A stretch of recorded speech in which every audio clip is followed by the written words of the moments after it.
وبركاته. আপনারা কেমন আছেন? আলহামদুলিল্লাহ, আপনাদের দোয়ায় ভালো আছি।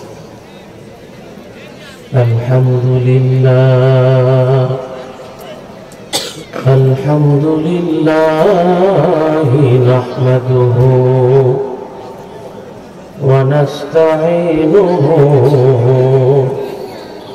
ওয়া নাস্তাগফিরুহু ওয়া নাউযু বিল্লাহি মিন শুরুরি আনফুসিনা من يهد الله فلا مضل له ومن يضلله فلا هادي له ونشهد أن لا إله إلا الله وحده لا شريك له ونشهد أن سيدنا وحبيبنا ومولانا محمدا عبده ورسوله الذي أرسله بالحق بشيرا ونذيرا وداعيا إلى الله بإذنه وسراجا منيرا فقد قال الله تعالى في كلامه المجيد والفرقانه الحميد أعوذ بالله من الشيطان الرجيم بسم الله الرحمن الرحيم يا أيها الإنسان يا أيها الإنسان ما غرك بربك الكريم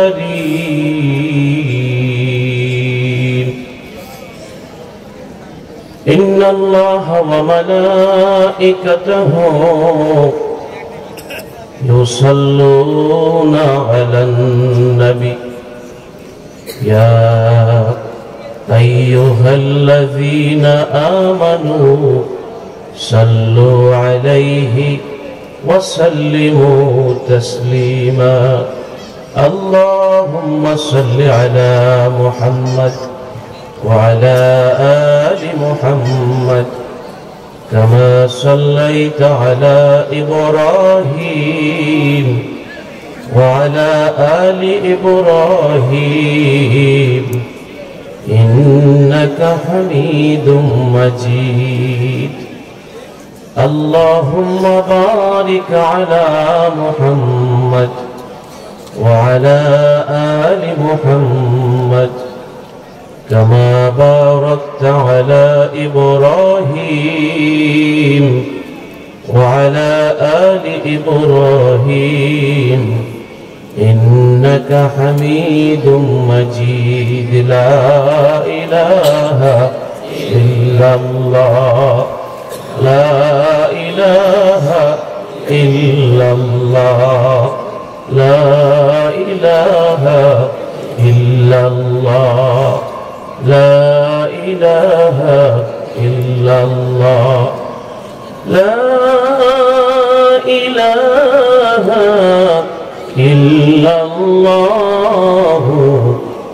মুহাম্মাদুর রাসূলুল্লাহ সাল্লাল্লাহু আলাইহি ওয়াসাল্লাম।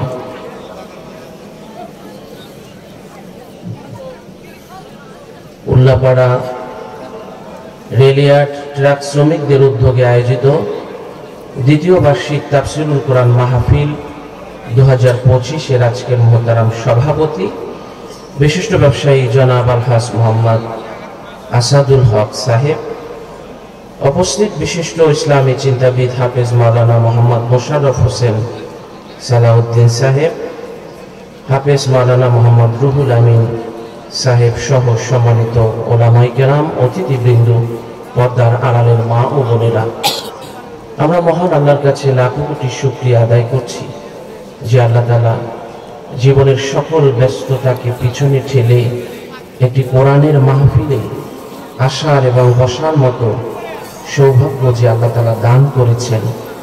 হৃদয়ের সবটুকুন শ্রদ্ধাকে উজাড় করে দিয়ে আবেগ আপ্লুত কণ্ঠে নতশিরে সমস্বরে সবাই সেই মনিবের দরবারে শুকরিয়া দান বলছি আলহামদুলিল্লাহ। প্রিয় সুধী, এটি এখন আর সাধারণ কোনো মাঠ নেই, এটি এখন জান্নাতের বাগান হয়ে গেছে। এই মহতি ইজলাসে আসতে পেরে কি আপনারা খুশি হয়েছেন? আমি যতক্ষণ আছি আমার সাথে আপনারা থাকবেন তো?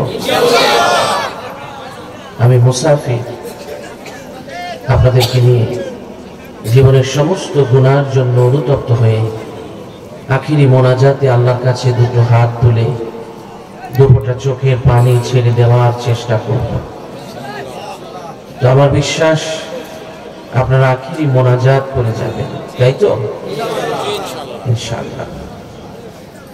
প্রিয় সুধী, রাত যেহেতু অনেক গভীর হয়ে গেছে, তাই আমি ভূমিকায় আর না গিয়ে সরাসরি মূল আলোচনায় চলে যেতে চাই। আমাদের বুঝতে হবে যে এই প্রোগ্রামটি অনেক ত্যাগ, শ্রম, অর্থ মেধার কারণে এ পর্যন্ত সেজেছে। তো এই প্রতিটি প্রোগ্রামের প্রতিটি মিনিট কিন্তু অনেক গুরুত্বপূর্ণ, কারণ প্রতিটি মিনিটে অনেক খরচ হচ্ছে আপনাদের। এই প্রোগ্রাম সাজাতে মিনিমাম 1.5-2 লাখ টাকা বা তার বেশিও হতে পারে খরচ হবে। এটা যদি হয় তাহলে মাগরিব থেকে এই 11টা পর্যন্ত সময়টুকু যদি ভাগ করেন, প্রতি মিনিটে কিন্তু হিউজ পরিমাণে কষ্ট যাচ্ছে। তো আমরা এত কিছু খরচ করে যদি আমরা কিছু নিতে না পারি, সেখান থেকে যদি ওয়াজ দেখতে আসি, বক্তাকে দেখতে আসি, ওয়াজ দেখে বাড়িতে চলে যাই, আমরা যদি কিছু নিয়ে না যাই, আপনারা এক প্যাকেট বিরিয়ানি নিলে সেটা পেটের ক্ষুধা নিবারণ হবে, কিন্তু আত্মার ক্ষুধা নিবারণের জন্য যে আহার দরকার সেটা যদি আমরা নিয়ে না যাই, তাহলে ওয়াজে সারা জীবন আসলে আর গেলে কোনো ফায়দা হবে না যদি আমল বাড়িতে নিয়ে না যেতে পারি। এই জন্য আজকে আমি কিছু কোরআন থেকে আপনাদেরকে শোনাতে চাই, যে কোরআন আজ থেকে 1500 বছর আগে নাজিল হয়েছিল। সেদিন থেকে আজ পর্যন্ত তার বাহকদের দেয়া প্রতিশ্রুতি একদিনের জন্য বরখেলাপ করেননি। এ কোরআন বিজ্ঞানীদের জন্য বিজ্ঞান সংস্থা, আইনবিদদের জন্য আইন বিশ্বকোষ, ভাষাবিদদের জন্য শ্রেষ্ঠ ব্যাকরণ গ্রন্থ, জ্ঞান, বিজ্ঞান, দর্শন, সাহিত্যের অমর রত্ন ভাণ্ডার। এই পৃথিবীতে সবচেয়ে বেশি পড়া হয়েছে কোরআন নামক গ্রন্থকে। মানুষ তার জীবনের শৈশবে, কৈশোরে, যৌবনে, বার্ধক্যে, এমনকি মৃত্যুর শয্যায়ও এ কোরআন পড়ে। কখনো এমন হয় না যে শৈশবে ভালো লেগেছে, কৈশোরে এখন আর ভালো লাগে না, কৈশোরে ভালো লেগেছে, যৌবনে ভালো লাগে না, যৌবনে ভালো লেগেছে, বার্ধক্যে ভালো লাগে না। এমনকি কারোর কাছে হয়েছে কখনো? কখনো হয়নি। এ কোরআন এত মহিমাময়, যার ব্যাখ্যা বিশ্লেষণ করে পৃথিবীর কোনো কলম শেষ করতে পারবে না। এটি একটি মহাসমুদ্র। এই মহাসমুদ্র পার হয়ে ওপারে যাওয়ার মতো কোনো নাবিক আজ পর্যন্ত পৃথিবীতে আসেনি এবং কখনো আসবে না। আল্লাহ তাআলা বলছেন, قُلْ لَوْ كَانَ الْبَحْرُ مِدَادًا لِكَلِمَاتِ رَبِّي لَنَفِدَ الْبَحْرُ قَبْلَ أَنْ تَنْفَدَ كَلِمَاتُ رَبِّي وَلَوْ جِئْنَا بِمِثْلِهِ مَدَدًا. Say, if the ocean wherewith to write out the words of my Lord, sooner would the ocean be adjust, then would the words of my Lord, even if we added another ocean like it for its aid. যে পৃথিবীর আল্লাহর কালামের ব্যাখ্যা লেখার জন্য যদি পৃথিবীর সমস্ত গাছকে কলম বানানো হয়, সমস্ত সমুদ্র মহাসমুদ্রের পানি যদি একাত্র করে কালি বানানো হয়, লিখতে লিখতে সব কলম সব কালি শেষ হয়ে যাবে। এই পরিমাণ আরো কলম আরো কালি যদি অ্যাডজাস্ট করা হয় তাও শেষ হয়ে যাবে, তবুও রবের কালামের ব্যাখ্যা লেখা শেষ হবে না। এটি মানুষের জ্ঞানের চোখ খুলে দেয়, মানুষের জীবনকে সমৃদ্ধ করে, মানুষের চোখের অন্ধত্ব নয়, মনের অন্ধত্বও দূর করে। আল্লাহ তাআলা বলেছেন, وَكَذَلِكَ نُفَصِّلُ الْآيَاتِ وَلِتَسْتَبِينَ سَبِيلُ الْمُجْرِمِينَ। এই কোরআন এত বেশি ব্যাখ্যা বিশ্লেষণ করা লাগে না, কিন্তু এত বেশি ব্যাখ্যা বিশ্লেষণ এই কোরআনে আমি এ কারণে করেছি, কোরআনের এত বেশি ব্যাখ্যা বিশ্লেষণ এ কারণে করেছি যেন অপরাধীদের পাপের পথগুলো পরিষ্কার হয়ে যায়, আলাদা হয়ে যায়, সব যেন বুঝাতে পারি। এমন একটা পাপ যেন না থাকে যেটা করার পর আমি জিজ্ঞেস করলে যেন সে বলতে পারে যে এটা তো আমি জানতাম না যে এটা পাপ। এজন্য পাপের সব পথগুলো, সব ধরনগুলো, সবগুলো আমি তাদেরকে বুঝিয়েছি। এজন্য এই কোরআনের এত বেশি ব্যাখ্যা বিশ্লেষণ করেছি। আমি আজ পুরো সময় আসার সময় একটা বই হাতে নাড়াচাড়া করে এবং পড়তে পড়তে এসেছিলাম। বইটির নাম হলো অনুতপ্তের অশ্রু। এই বইটি লিখেছে সৌদি আরবের একজন অনেক বড় শায়েখ, যিনি জীবনের গুরুত্বপূর্ণ সময় যৌবনে তিনি নাস্তিক ছিলেন, বামপন্থী ছিলেন। ওনার অনেকগুলো বই আমি পড়েছি। উনি একটি বই লিখেছেন যে আমি মোহাম্মদকে কাঁদতে দেখেছি। উনি আরেকটি বই লিখেছেন হে মোহাম্মদের উম্মতেরা। অসাধারণ একজন ব্যক্তিত্ব, ওনার নাম হলো শেখ খালিদ আল রশিদ। এই খালিদ আল রশিদের কাজ ছিল যৌবনে তিনি অভিনয় করে করে মানুষকে দেখাতেন যে অন্ধ মানুষ কিভাবে হাঁটে, পঙ্গু মানুষ কিভাবে হাঁটে, বধিররা কিভাবে কথা শুনতে চায়, এগুলো দেখাতেন। উনি এই অনুতপ্তের অশ্রু এই বইতে ভূমিকায় লিখেছেন যে আমি এগুলো দেখাতাম। একদিন একজন অন্ধের বাবা, তার একটা অন্ধ ছেলে ছিল, সেও ওই অনুষ্ঠানে ছিল। সে খুব কষ্ট পেয়ে আমাকে বদদোয়া দিল, অভিশাপ দিল যে আল্লাহ ওর জন্য একটা অন্ধ পঙ্গু একটা সন্তান হয়। তো উনি বলেছেন, তখন আমি বুঝতে পারছিলাম না যে দুর্বলের কথা আল্লাহর কাছে বললেই আল্লাহ শুনে ফেলেন। তো চলে আসলাম। বহুদিন পর আমার একটা ছেলে হলো, প্রথম বয়সে প্রথম যে ছেলেটি হলো। যখন আমার বাবা হাঁটতে শুরু করলো তখন আমি বুঝতে পারলাম যে আমার ছেলেটা প্রতিবন্ধী। হাঁটার বয়স যখন হলো, তারপর আমার ছেলেটা জন্ম থেকেই অন্ধ। আমি যেহেতু সারা জীবন অন্ধরা কিভাবে হাঁটে, এই প্রতিবন্ধীরা কিভাবে চলাফেরা করে, এগুলো দেখিয়ে মানুষকে বিনোদন দিতাম। আল্লাহ তাআলা আমার ঘরে একটা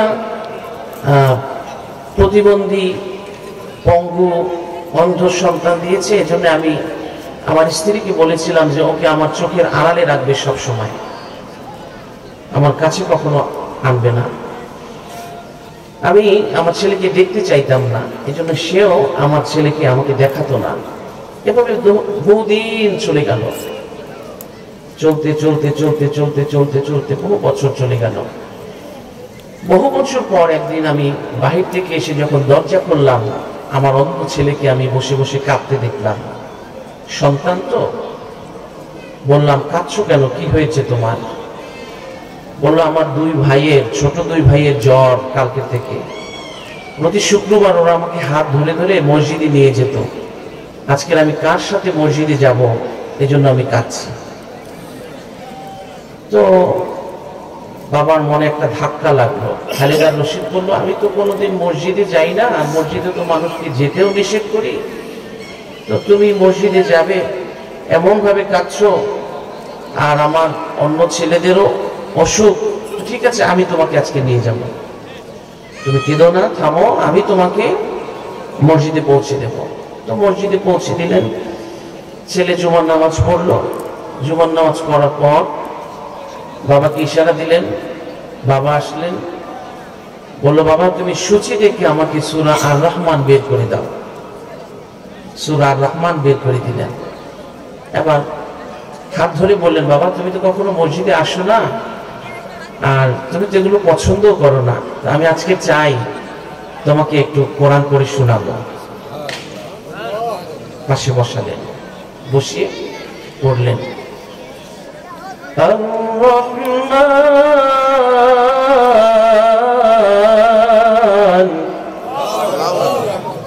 আল্লামাল কুরআন খালাকাল ইনসান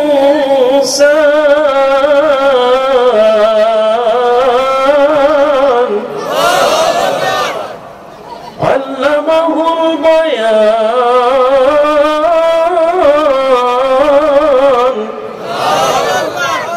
আশ-শামসু ওয়াল কমারু বিহুসবান ওয়ান নাজমু ওয়াশ-শাজারু ইয়াসজুদান।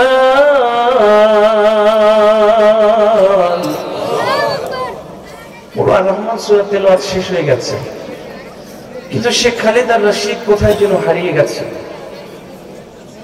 মনের অজান্তেই কোথায় যেন হারিয়ে গেছে। চোখ থেকে তার অশ্রু ঝরছে, তার মুখমণ্ডল ভিজে গেছে। তো বললো বাবা তুই কোত্থেকে শিখলি এ কোরআন? বললো বাবা আমার মা লুকিয়ে লুকিয়ে আমাকে মাদ্রাসায় পড়িয়ে আমাকে কোরআনের হাফেজ বানিয়েছে। খালেদা রশিদ বলল বাপ আমার চোখে আলো আছে, কিন্তু আমার মনের ঘরে আলো নেই, মনের অন্ধত্ব দূর হয় নাই। কিন্তু তোর চোখে আলো নেই, কিন্তু তোর মনের অন্ধত্ব দূর করেছো এই কোরআন দিয়ে, বলুন সুবহানাল্লাহ। এই যে মসজিদ থেকে বের হলেন,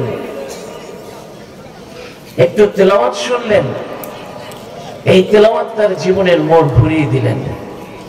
পরবর্তী সময় সে কোরআনের এত বড় খাদেম হয়েছে, বিশ্ববিখ্যাত কিছু গ্রন্থ তিনি লিখেছেন। তো তিনি বলেছেন যে কোরআনের একটু তেলাওয়াত আমার সন্তানের কাছ থেকে শুনেছি, এটা আমার জীবনকে পরিবর্তন করে দিয়েছে। কিন্তু আমরা হাজারো ওয়াজ মাহফিল শুনেছি জীবনে, হাজারো তেলাওয়াত শুনেছি আমরা, কিন্তু আমাদের পরিবর্তন হচ্ছে না। আর এখন মানুষের রুচিরও পরিবর্তন হয়ে গেছে।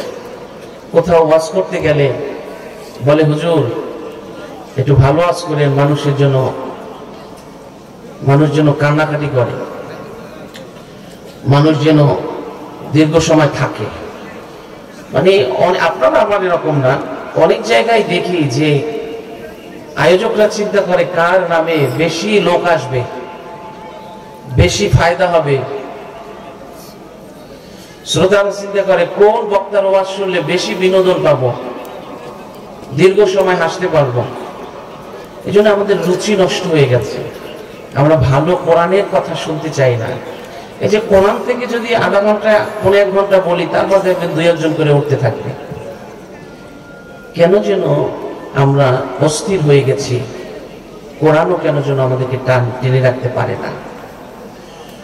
1969 সালে লন্ডনে একটা কনফারেন্স হয়েছিল।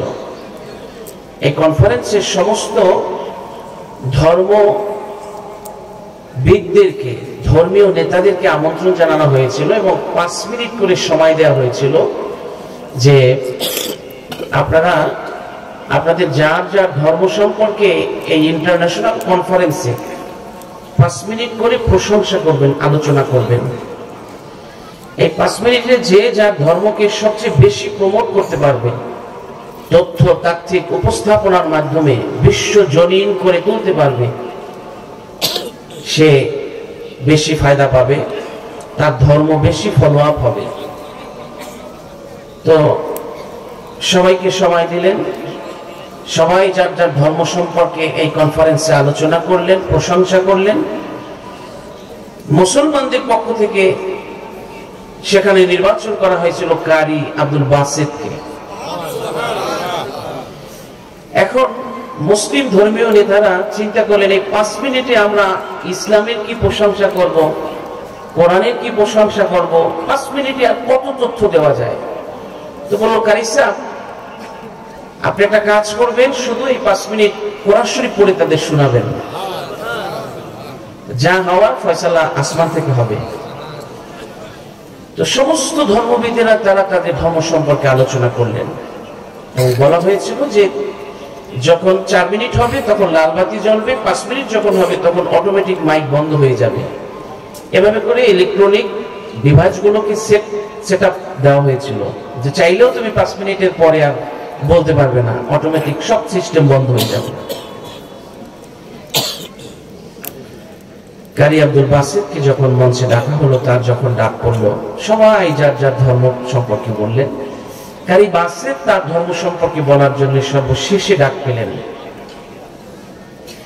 তিনি সর্বশেষে গিয়ে তেলাওয়াত করবে। 5 মিনিটে আর কতটুকু তেলাওয়াত করা যায়? আউযুবিল্লাহ বিসমিল্লাহ পড়তে পড়তেই সে 3 মিনিট প্রায় শেষ করে ফেলেছে, কয়েকভাবে পড়তে পড়তে। এরপর শুরু করলেন,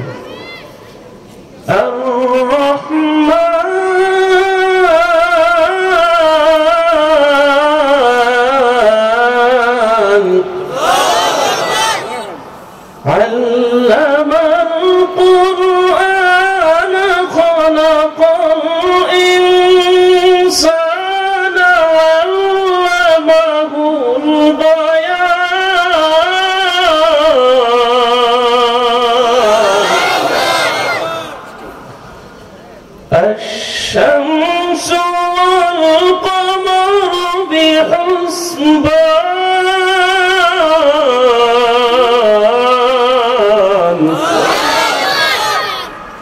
সূরা আর-রহমান সব তেলাওয়াত করে ফেলেছে, ইয়াসিন সূরা সব তেলাওয়াত করে ফেলেছে। কয়েক ঘন্টা তেলাওয়াত করার পর চোখ খুলে তিনি তাকিয়ে দেখেন যে তার সামনে যত ধর্মবিদেরা ছিল সবাই কাঁদতে কাঁদতে, চোখের পানিতে বুক ভিজে গেছে, সবাই কাঁদতে কাঁদতে অস্থির হয়ে গেছে। তো কারি সাহেব বললেন যে তোমরা তো কথা ছিল 5 মিনিট হলে মাইক বন্ধ হয়ে যাবে, অটোমেটিক সব সেটআপ বন্ধ হয়ে যাবে, কিন্তু আমিও তো অপেক্ষা করছিলাম কখন বন্ধ হবে। তো আমি তেলাওয়াত চালিয়ে যাচ্ছিলাম, কিন্তু বন্ধ তো হচ্ছিল না, বন্ধ তো হচ্ছে না, আমিও তেলাওয়াত করতেছিলাম, কিন্তু এই কয়েক ঘন্টা যে আমি কোথায় ছিলাম, কিভাবে তেলাওয়াত করেছি, এটা আমি নিজেও বলতে পারবো না। কিন্তু তোমরা কেন কাঁদছো? তোমরা কেন মাইক বন্ধ করলে না? তোমরা কেন সাউন্ড সিস্টেম বন্ধ করলে না? তোমরা কেন ডিভাইসগুলো বন্ধ করলে না? তখন আয়োজকরা বললেন, কারি বাসিত কেন বন্ধ করলাম না বলতে পারবো না, তবে সত্য যেটি সেটি বলতেই হবে। তুমি যখন তেলাওয়াত করতেছিলে তখন আমাদের শরীরের পার্শ্বের নিয়ন্ত্রণ কেন যেন হারিয়ে গিয়েছিল। শরীরের পার্শ্বের নিয়ন্ত্রণ আমাদের কাছে ছিল না। শুধু আমরা তোমার দিকে অপলক নেত্রে তন্ময় চিত্তে অবশ শিশুর মতো চেয়েছিলাম, তাকিয়েছিলাম, আর যেন কোথায় হারিয়ে গিয়েছিলাম। তুমি একের পর এক যখন তেলাওয়াত করছিলে তখন মনে হয়েছিল, তখন মন থেকে বারবার বলছিলাম খুব অল্প সময় যেন বন্ধ হয়ে না যায়, আরো যেন তেলাওয়াত লম্বা হয়, আরো শুনতে চাই। একের পর এক যখন তুমি তেলাওয়াত করতেছিলে, একের পর এক ভার্সগুলো, কোরআনের আয়াতগুলো আমাদের হৃদয়ে কেন যেন সিংহাসনের মতো আসন গেড়ে বসতেছিল। আমরা উঠতে চাইলেও কেন যেন উঠতে পারলাম না, আমরা বন্ধ করতে চাইলেও নিয়ন্ত্রণ শরীরের ছিল না। কেন এমনটি হলো বলতে পারবো না, তবে আজকারই বাঁচের শত মানুষকে সাক্ষী রেখে আমরা ধর্মবিদেরা বলে যেতে চাই, এই পৃথিবীর মধ্যে আকাশের নিচে জমিনের উপরে তুমি যে তেলাওয়াত করেছো, যেই কিতাব পড়েছো, এই কিতাবের চেয়ে সত্য সুন্দর অলংকিত কিতাব পৃথিবীতে আর একটাও না। কয়েকশো বিধর্মীরা শুধু এই তেলাওয়াত শুনেই মুসলমান হয়েছিল সেই মঞ্চে। কিন্তু এখন আর আমরা কোরআন পড়ি না, কোরআন জানি না, কোরআন বুঝি না, কোরআন খুঁজি না। আমরা মাহফিলেও আসি বিনোদন নিতে, মাহফিলেও রুহের খোরাক নিতে আসি না, মাহফিলেও আসি বক্তার তামসা দেখতে। খুব পরিতাপের বিষয় এগুলো। আল্লাহ আমাদের সকলের দিলটাকে নরম করে দিন, আমাদের সকলের দিলকে কোরআনের নূর দিয়ে, কোরআনের আলো দিয়ে ভরে দিন, বলুন আমিন। প্রিয় সুধী, আমি আলোচনার সূচনা লগ্নে যে আয়াত পড়েছিলাম সেটি সূরা ইনফিতারের 6 নং আয়াত আমি পড়েছিলাম আপনাদের সামনে।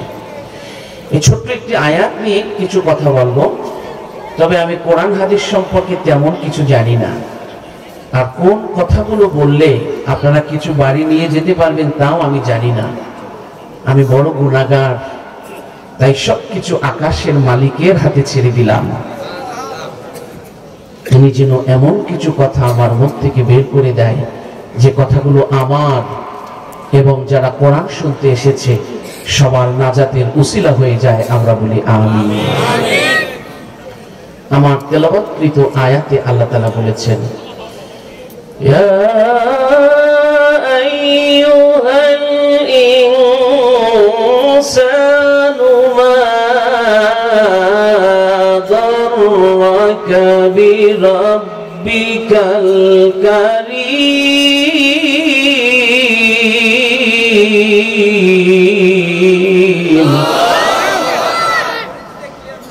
হে মানুষ, আমার মতো মহামহিম প্রতিপালক সম্পর্কে কে তোমাকে ভুল বুঝালো, বিভ্রান্ত করলো, মিথ্যে বুঝালো, যে কারণে তুমি আজ আমার পথ ছেড়ে দিয়েছ? আমাকে খোঁজো না, আমাকে বোঝো না, আমাকে জানো না, আমাকে মানো না। আমার মতো এই মহামহিমাময় প্রতিপালক সম্পর্কে কে তোমাকে বিভ্রান্ত করেছে বলো? কেন এমনটি করলে? তুমি তো আমাকে কথা দিয়েছিলে রূহের জগতে যে আমি কি রব হতে পেরেছি? তোমরা বলেছিলে বালা। এবং যখন তোমরা কথা দিয়ে বলেছিলে যে আল্লাহ, আমরা তো তোমাকে ছাড়া কাউকে চিনি না, কাউকে জানি না, কাউকে মানি না, কাউকে বুঝি না, কাউকে খুঁজি না, এখানেও যেমন আছি পৃথিবীর জীবনেও আমরা তোমারই থাকবো। কিন্তু কই তোমরা যে একটু এইবার শেষ, এরপরে যারা আসবে 5 দিয়ে হেঁটে এসে এই সামনে বসে যাবে। জি, বারবার বিরক্ত করা যাবে না, কারণ হলো বারবার যদি ঝামেলা হয় তাহলে আলোচনার যে তাসির সেটা চলে যায়। একটু সামনে, আপনারা পিছনে লোক বসতে পারছে না, এই জন্য সামনে একটু চেপে চেপে বসে আপনারা একটু জায়গা করে দিন। আমরা একটু জিকির করি এবং যে ভাইরা এসছেন আশপাশে আছেন, আর কিন্তু জায়গা হবে না পরে, এখন চলে আসেন। আর ভলান্টিয়াররা চারিপাশে একটু আপনারা রাউন্ড দিন, আশপাশে মঞ্চের আশপাশে অনেক কথা বলে, যেটা সমস্যা হয়। ওরা যেন মাহফিলের প্যান্ডেলে আসে, না হলে একটু দূরে গিয়ে যেন কথা বলেন। সবাই চলে আসুন। লা ইলাহা ইল্লাল্লাহ, লা ইলাহা ইল্লাল্লাহ, লা ইলাহা ইল্লাল্লাহ লা ইলাহা ইল্লাল্লাহ লা ইলাহা ইল্লাল্লাহ লা ইলাহা ইল্লাল্লাহ লা ইলাহা ইল্লাল্লাহ লা ইলাহা ইল্লাল্লাহ লা ইলাহা ইল্লাল্লাহ মুহাম্মাদুর রাসূলুল্লাহ সাল্লাল্লাহু আলাইহি ওয়াসাল্লাম। আল্লাহ বলছেন, বান্দা কেন এমনটি হলো, কেন তুমি এমনটি করলে? সেদিনের কথা কি তোমার মনে নেই, যেদিন মায়ের পেট থেকে তোমাকে দুনিয়ায় প্রথম এনেছিলাম? প্রথম যেদিন মাটির পৃথিবীতে তোমার পা স্পর্শ করেছিল, সেই দুর্বলতম সময়গুলোর কথা কি কখনো তোমার মনে পড়ে না? এত দুর্বল ছিলাম, অসহায় ছিলাম, নিজের পায়ে ভর করে দাঁড়াতে পারতা না, ক্ষুধা লাগলে কারো কাছে খাবারও চাইতে পারতা না। এত দুর্বল ছিলাম, পায়খানা পোশাক করে নিজে পরিষ্কার হতে পারতা না। এত অসহায় ছিলাম, ব্যথা লাগলে, যন্ত্রণা লাগলে, ঘুম আসলে, ভয় লাগলে কাউকে বলতে পারতে না। এই অসহায়ত্ব মুহূর্তে আমি তোমার ছিলাম। ওয়াল্লাহু আখরাজাকুম মিন বুতুনি উম্মাহাতিকুম লা তা'লামুনা শাইআ ওয়া জা'আলা লাকুমুস সামআ ওয়াল আবসারা ওয়াল আফইদা। ওই অসহায়ত্ব মুহূর্তে আমি আল্লাহ তোমাকে তিনটি জিনিস দিয়ে ধন্য করেছিলাম। এক হলো তোমাকে শ্রবণ শক্তি দিয়েছিলাম।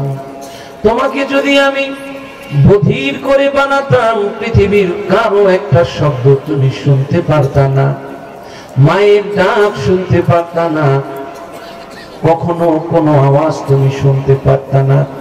আমি তোমাকে শ্রবণ শক্তি দিয়েছিলাম, দৃষ্টি শক্তি দিয়েছিলাম, দুটো চোখ দিয়েছিলাম আমার পৃথিবী চোখ খুলে দেখার জন্যে।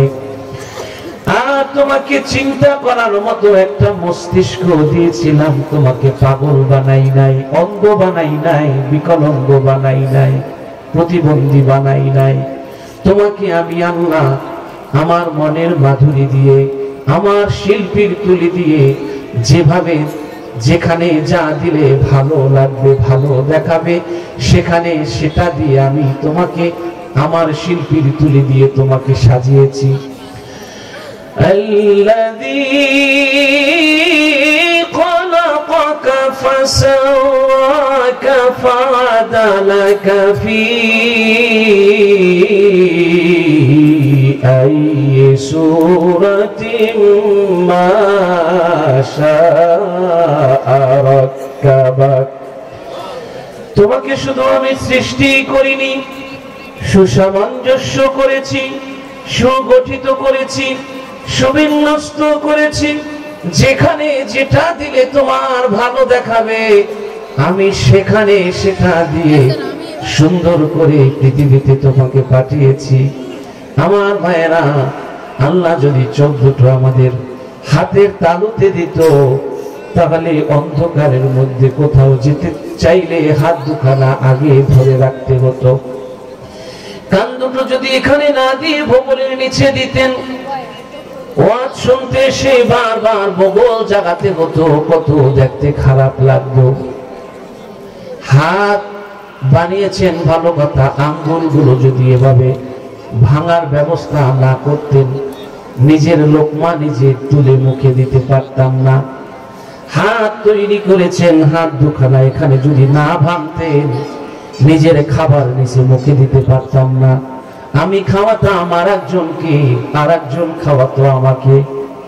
পা বানিয়েছেন ভালো কথা, পা দুটো যদি এখানে না ভাঙতেন, কখনো বসে টয়লেট করতে পারতাম না। সারা জীবন দাঁড়িয়ে দাঁড়িয়ে টয়লেট করা কত যে কষ্টের ব্যাপার। কখনো গাড়িতে ভ্রমণ করতে চাইলে সিটে বসে যেতে পারতাম না, পা ভাঙতে পারতাম না। আল্লাহ তাআলা যেভাবে সৃষ্টি করলে আমার সুযোগ সুবিধা পাবো বেশি, সেভাবে সৃষ্টি করে বলেছে বান্দা কেমন করে সেই নেয়ামতগুলোর কথা তুমি ভুলে গেলা। আলাম নাজআল লাহু আইনাইন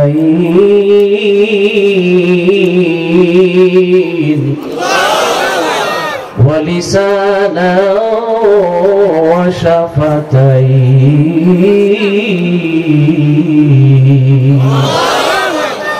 আমি তোমার মাকে দেখার জন্য, এই পৃথিবী দেখার জন্য নয়ন বিরাম দুটো চোখ দিয়েছি।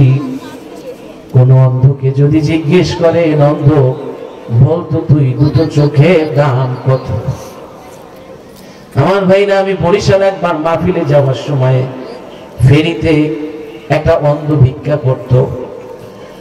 একটা গাড়ি এসে অন্ধকে এমন ভাবে ধাক্কা দিয়েছে, অন্ধ পড়ে গেছে, অন্ধর কপাল ফেটে রক্ত ফিনকি দিয়ে ছিটছে, রক্ত হাতে তুলে নিয়ে আমি দেখতেছি। অন্ধ বলতেছে, আল্লাহ আমারে যদি দুটো চোখ দিতা তাইলে আজ আমার কপাল ফেটে রক্ত হয়তো ঝরতো না। আল্লাহ রে, কত আর আমার কপাল তুমি ফাটাইবা? আল্লাহ তুমি কি কত মানুষের চোখ খুলে দিয়েছো, তুমি কি পারো না আমার চোখ দুটো খুলে দিতে? তখন আমি দুই চোখ থেকে অশ্রু ছেড়ে দিয়েছিলাম। আহারে,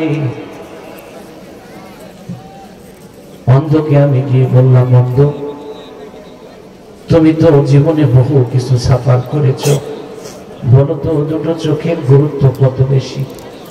অন্ধ বলল, ভাই সারা জীবন যেই মা আমারে কোলে পিঠে করে মানুষ করেছে, ওই মায়ের লাশটা যখন মরার পর আমার সামনে দিয়ে নিয়ে যাচ্ছিল, আমি চিৎকার করে করে আসমানের দিকে তাকিয়ে বলছিলাম, আল্লাহ আমার চোখের আলো 10টা মিনিটের জন্য নয়, 1টা মিনিটের জন্য তুমি খুলে দাও, আমার মাকে আমি একটু দেখে রাখতে চাই। কিয়ামতের দিন আমার মাকে যেন আমি খুঁজে বের করতে পারি। আমি কেঁদেছি, আমার আল্লাহ হয়তো কোন কল্যাণের জন্য আমার কান্না শুনি নাই। ভাই, বাড়িতে যখন যাই সারাদিন ভিক্ষা করে, আমার সন্তানগুলো ছোট থেকে আমার গায়ের গন্ধ ঘ্রাণ দিয়ে নিয়ে বেড়ে উঠছে ওরা। আমি ওদের কপালে চুমু খাই, জড়িয়ে ধরি, ওদের বুকে টেনে নেই, কিন্তু আজও পর্যন্ত দেখতে পারলাম না আমার একটা সন্তান মাস্টার্স পড়ে। আজও পর্যন্ত আমি দেখতে পারলাম না আমার সন্তানগুলো দেখতে কেমন দেখা। আপনারে আল্লাহ চোখ দিয়েছে আর বলেছেন, আলাম নাজআল লাহু আইনাইন।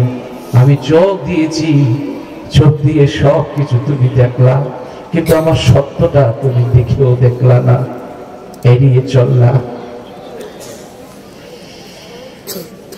আলাম নাজআল লাহু আইনাইন ওয়া লিসানান ওয়া শাফাতাইন। তোমারে দুটো ঠোঁট দিয়েছি, দুটো ঠোঁটের মধ্যে পৃথিবীর যত ভাষা আছে সব ভাষার নিয়ামত দিয়েছি। দুটো ঠোঁট দিয়ে তুমি সবার সাথে কথা বললা, আমি আল্লাহর জিকির করলা না, আমার সাথে কথা বলতে চাইলা না, আমার কোরআন পড়লা না। একটি জিহ্বা দিয়েছি, 3000 প্রকার টেস্টিং ফ্যাক্টরি দিয়েছি জিহ্বার মধ্যে। পৃথিবীর যত স্বাদ মজা আছে সব এই জিহ্বা দিয়ে তুমি অনুভব করলা। তেলাওয়াত, সালাত, জিকিরের স্বাদ অনুভব করতে তুমি চাইলা না। তেলাওয়াতের স্বাদ, জিকিরের স্বাদ, এটা এতই মধুর, এত মজা, যারা তেলাওয়াত করে সব সময় তেলাওয়াতের গান তাদের মস্তিষ্কে লেগে থাকে। কিতাবের মধ্যে এসে যখন কোন ব্যক্তির মৃত্যু হয়, ফেরেশতারা এসে বলে, সরদার বলে তার মাথা শুকিয়ে দেখো মাথার কি অবস্থা। ফেরেশতারা মাথা শুকিয়ে দেখে মাথা থেকে কোরআনের ঘ্রাণ আসতেছে। তখন ফেরেশতারা বলে, নিশ্চয়ই তুমি সারা জীবন কোরআন পড়েছো, সেই কোরআনের ঘ্রাণ তোমার মস্তিষ্কে এমন ভাবে জমা হয়ে আছে, এই মধুময় ঘ্রাণ পৃথিবীর কোথাও আমরা আর পাই নাই। এরপর ফেরেশতারা বলে, তার সর্দার বলে, তার অন্তরটা সুখে দেখো অন্তরের কি অবস্থা। অন্তর যখন সুখে, অন্তর সুখে দেখে অন্তর থেকে তার সিয়ামের ঘ্রাণ আসতেছে।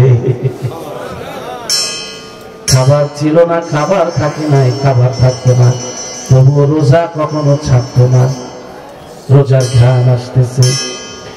এরপর ফেরেশতারা বলবে, সর্দার বলবে, দেখো তার পা শুকিয়ে দেখো কি অবস্থা। পা যখন শুকবে দেখবে পা থেকে তাহাজ্জুদের ঘ্রাণ আসতেছে, 5 ওয়াক্ত নামাজের ঘ্রাণ আসতেছে। এবার ফেরেশতারা বলবে, নিশ্চয়ই আল্লাহর সবগুলো ইবাদতকে সারা জীবন তুমি হেফাজত করেছো, সংরক্ষণ করেছো। আমরা তোমাকে নিয়ে যেতে এসেছি, আজও আল্লাহ তোমাকে হেফাজত করবে। ও ভাই, নামাজটা যেভাবে পড়ার মতো কথা, সেভাবে যদি কোনো সময় মানুষ পড়ে, ওই নামাজটা আলো হয়ে আকাশে উঠে যায় আর দোয়া করে যায়, তুমি যেভাবে যত্ন করে আমারে হেফাজত করলে, তোমার জন্য দোয়া করে গেলাম, কিয়ামত পর্যন্ত আল্লাহ যেন তোমাকে এভাবে যত্ন করে হেফাজত করে। আর নামাজে দাঁড়াইয়া নামাজ পড়তে হয় তাই পড়ে, দাঁড়াতে হয় তাই দাঁড়ায়, একনিষ্ঠতা নাই, আন্তরিকতা নাই নামাজের মধ্যে, নিয়ম কানুন এর ধার ধারে না, কোনোভাবে পড়া লাগে তাই পড়ে, এভাবে যদি হয় তাহলে ফেরেশতারা এই নামাজটাকে পুরাতন ময়লাযুক্ত কাপড়ের মতো পেঁচিয়ে নামাজের মুখের উপরে ছুঁড়ে মারে, ছুঁড়ে মেরে বলে, হে নাফরমান, তুমি যেভাবে আমাকে আজকে ধ্বংস করলে, তোমার জন্য বদদোয়া করে গেলাম, আল্লাহ যেন তোমার এভাবে ধ্বংস করে। বলুন নাউযুবিল্লাহ। আল্লাহ বলছেন, বান্দা কেমনে আমারে ভুলে গেলা তুমি? দুটো চোখ দিলাম, ঠোঁট দিলাম, জিহ্বা দিলাম, সব কিছু দিলাম তোমাকে। বান্দা, হুয়াল্লাযী খালাকা, আল্লাহ বলছেন তোমার ডানে বামে সামনে পিছনে যা কিছু সৃষ্টি করেছি, হুয়াল্লাযী খালাকা লাকুম মা ফিল আরদি জামিআ, এগুলো আমার জন্য নয়, তোমার এই পৃথিবীর মেহমান করে যখন আমি এনেছিলাম, তোমারে বাঁচাতে হলে বাতাসে কতটুকু জলীয় বাষ্প লাগবে, কতটুকু তাপমাত্রা লাগবে, কি ধরনের আবহাওয়া লাগবে, কি ধরনের মানুষ লাগবে, কি ধরনের ভাষা লাগবে, কি ধরনের সংস্কৃতি লাগবে, এগুলো আমি আল্লাহ তিল তিল করে তোমার জন্য 450 কোটি বছর বসে তৈরি করে, হুয়াল্লাযী খালাকা লাকুম মা ফিল আরদি জামিআ, তোমার জন্য তৈরি করে তোমাকে দিয়ে দিলাম, তোমার জন্যই বানালাম। বলুন সুবহানাল্লাহ। এত আয়োজন তোমার জন্য করলাম বান্দা, সেই আমাকে কেমন করে তুমি ভুলে গেলা? আমি তো তোমারে ভুলি নাই। ও বান্দা, আমি তোমার সব খবর তো জানি, আমি সব খবর জানি, তোমার সামনের খবর জানি, পিছনের খবর জানি, অতীত জানি, বর্তমান জানি, ভবিষ্যৎ জানি, মনের মধ্যে লুকিয়ে থাকা সব কিছু জানি। ও বান্দা, তুমি আমার কাছেও ভান করো আমি জানি না, আমি দেখি না, এমনটি নয়।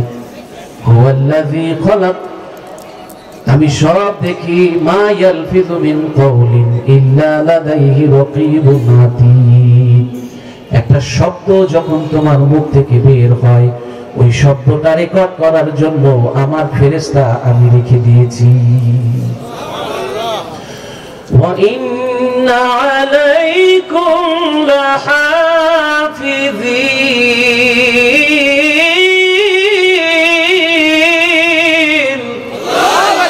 কিরামান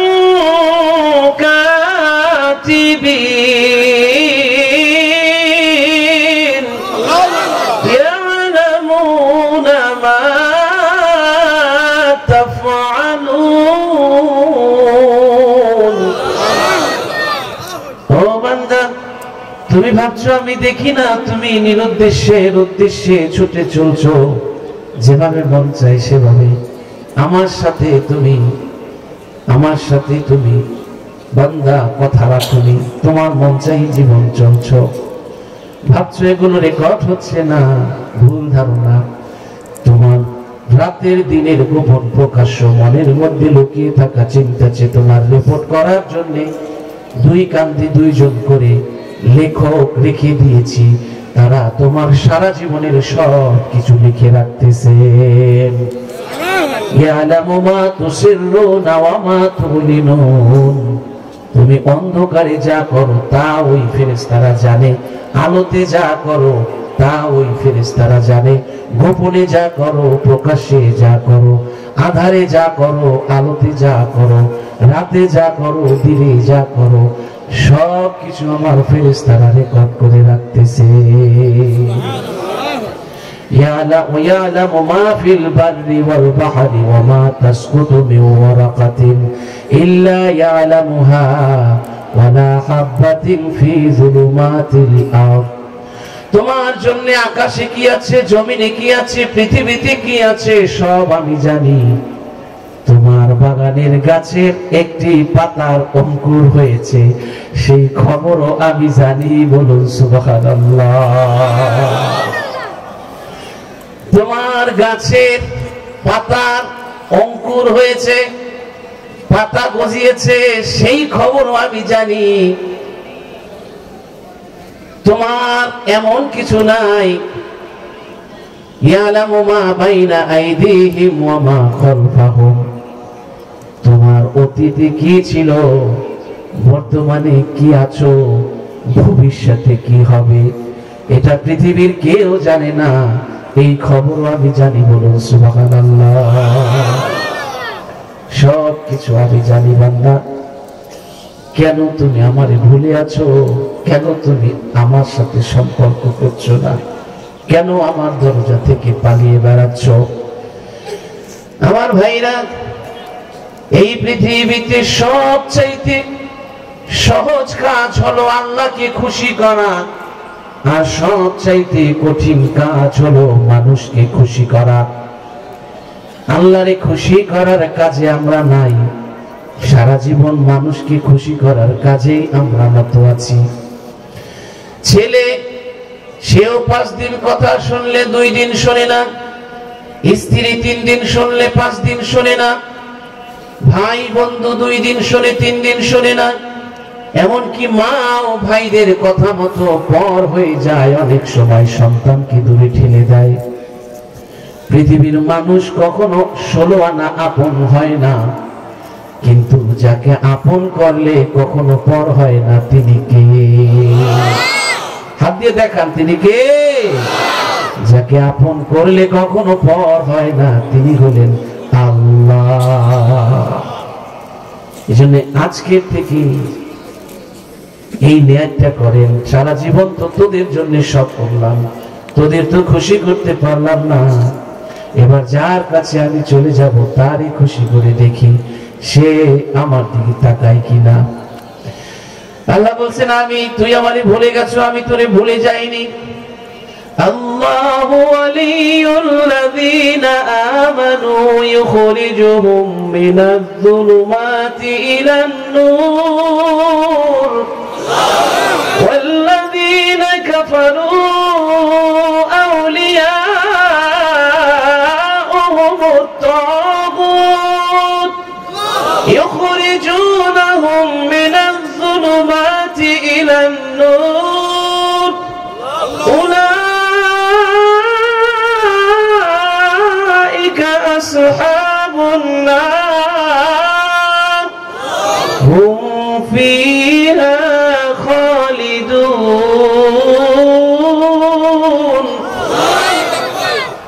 ও বান্দা, তুই আমারে ভুলে গেলেও আমি তোরে ভুলে যাইনি।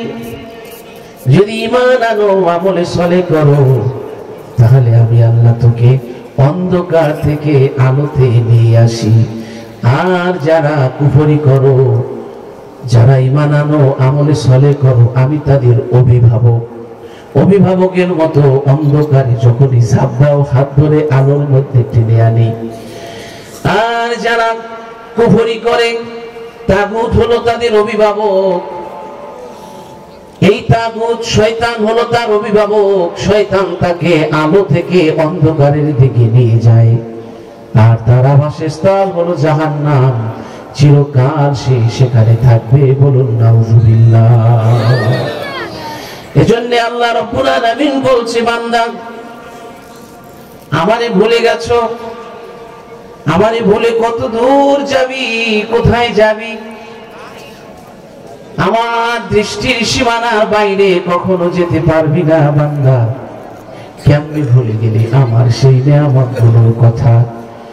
ইয়া বানি ইসরাঈল, ইয়া বানি ইসরাঈল আযকুরু নি'মাতি আল্লাতী আন'আমতু আলাইকুম ওয়া আওফু বিআহদি উফি বিআহদিকুম ওয়া ইয়্যায়া ফারহাবুন। হে ইসরাইলের বংশধরগণ, আমার সেই নিয়ামতের কথা স্মরণ করো, যে নিয়ামত আমি তোমারে দিয়েছি। আমার সেই নিয়ামতের কথা একটু স্মরণ করো, কেমনে ভুলে থাকলাম? আর আমারে যেই ওয়াদা দিয়েছিলা, প্রতিশ্রুতি দিয়েছিলা, অঙ্গীকার করেছিলা আমার সাথে, সেই অঙ্গীকারগুলো পূর্ণ করো। তাহলে আমিও যে তোমারে অঙ্গীকার দিয়েছি, ওয়াদা দিয়েছি, সেই ওয়াদাগুলো পূরণ করব, বলুন সুবহানাল্লাহ। আমরা কিন্তু অনেক ওয়াদা আল্লাহকে দিয়েছি, কিন্তু সেই ওয়াদাগুলো পালন করার মতো সক্ষমতা থাকার পরেও আমরা চেষ্টা করছি না। আল্লাহ রাব্বুল আলামিন বলছে, বান্দা সময় তো চলে যাচ্ছে, কখন তুমি পরিপূর্ণ হবে? সময় তো বয়ে চলে যায়। ওমাই ইয়াত্তাকিল্লাহা ইয়াজআল লাহু মাখরাজা। আমি তোমার হেফাজত করতেছি, আর তুমি ভাবতেছো তোমার রক্ষাকারী হলো চাকরি, তোমার রক্ষাকারী প্রশাসন, রক্ষাকারী অমুক নেতা। না, ওমাই ইয়াত্তাকিল্লাহা ইয়াজআল লাহু মাখরাজা। দুনিয়া আখিরাতের সমস্ত সংকট থেকে উত্তরণের পথ আমি তোমারে দেখাই, যদি তুমি ঈমান আনো, আমলে সলে করো, বলুন সুবহানাল্লাহ। সকল বালা মুসিবত, আসমান জমিনের বিপদের তীব্রতা কমানো, সব কিছুর মালিককে। একবার কিছুদিন আগে একটু ভূমিকম্প হয়ে একটু লম্বা সময় নাড়া দিয়েছে, সবার অহংকার ভেঙে চূর্ণ বিচূর্ণ হয়ে গেছে। অনেকে গ্রাম ঢাকা ছেড়ে গ্রাম চলে গেছে, অনেকেই শুনি ভূমিকম্প থেকে বাঁচতে গ্রামে চলে গেছে। একটু নাড়া দিলে মুহূর্তের মধ্যে আল্লাহ আল্লাহ ডাক শুরু করে দেয়। আর যখনই আল্লাহ ছেড়ে দেয়, আমার ভাইরা, আল্লাহ বলছে, বান্দা আমি তোমারে আমার পথে আনার জন্য আমি প্রথম তোমারে কষ্ট দেই, অভাব দেই, দেখি আমার কাছে বান্দা আসে কিনা। যদি দেখি অভাবের পরেও আসে না, তখন আমি স্বাচ্ছন্দ্য এবং সবকিছুর জোয়ার দিয়ে দেই, দেখি বান্দা এখন আমার কাছে আসে কিনা সবকিছু পাওয়ার পর। তখনও যখন বান্দা আমার কাছে আসে না, তখন আমি আল্লাহ ওই বান্দারে বারবার স্মরণ করাই দেই, বান্দা তোমার হায়াত নামক জীবনের ঘড়ির কাঁটা যে কোনো মুহূর্তে সোজা হয়ে যাবে, বান্দা সতর্ক হও। আল্লাহ বলছে, বান্দা তুমি ডাকো, অন্যজনকে সাহায্য চাও অন্যজনের কাছে, অথচ গভীর রাতে সবাই যখন ঘুমিয়ে যায়, তখনও তোমার স্বপ্নের খবর আমি জানি। সবাই যখন ঘুমিয়ে পড়ে, তখন যদি আমারে ডাক দাও, আমি ঘুমাই না, তোমার ডাক আমি শুনি। وَإِذَا سَأَلَكَ عِبَادِي عَنِّي فَإِنِّي قَرِيبٌ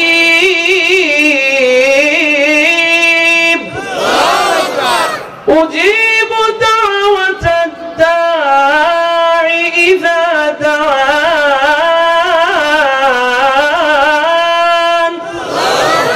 فَلْيَسْتَجِيبُوا لِي وَلْيُؤْمِنُوا بِي لَعَلَّهُمْ يَرْشُدُونَ।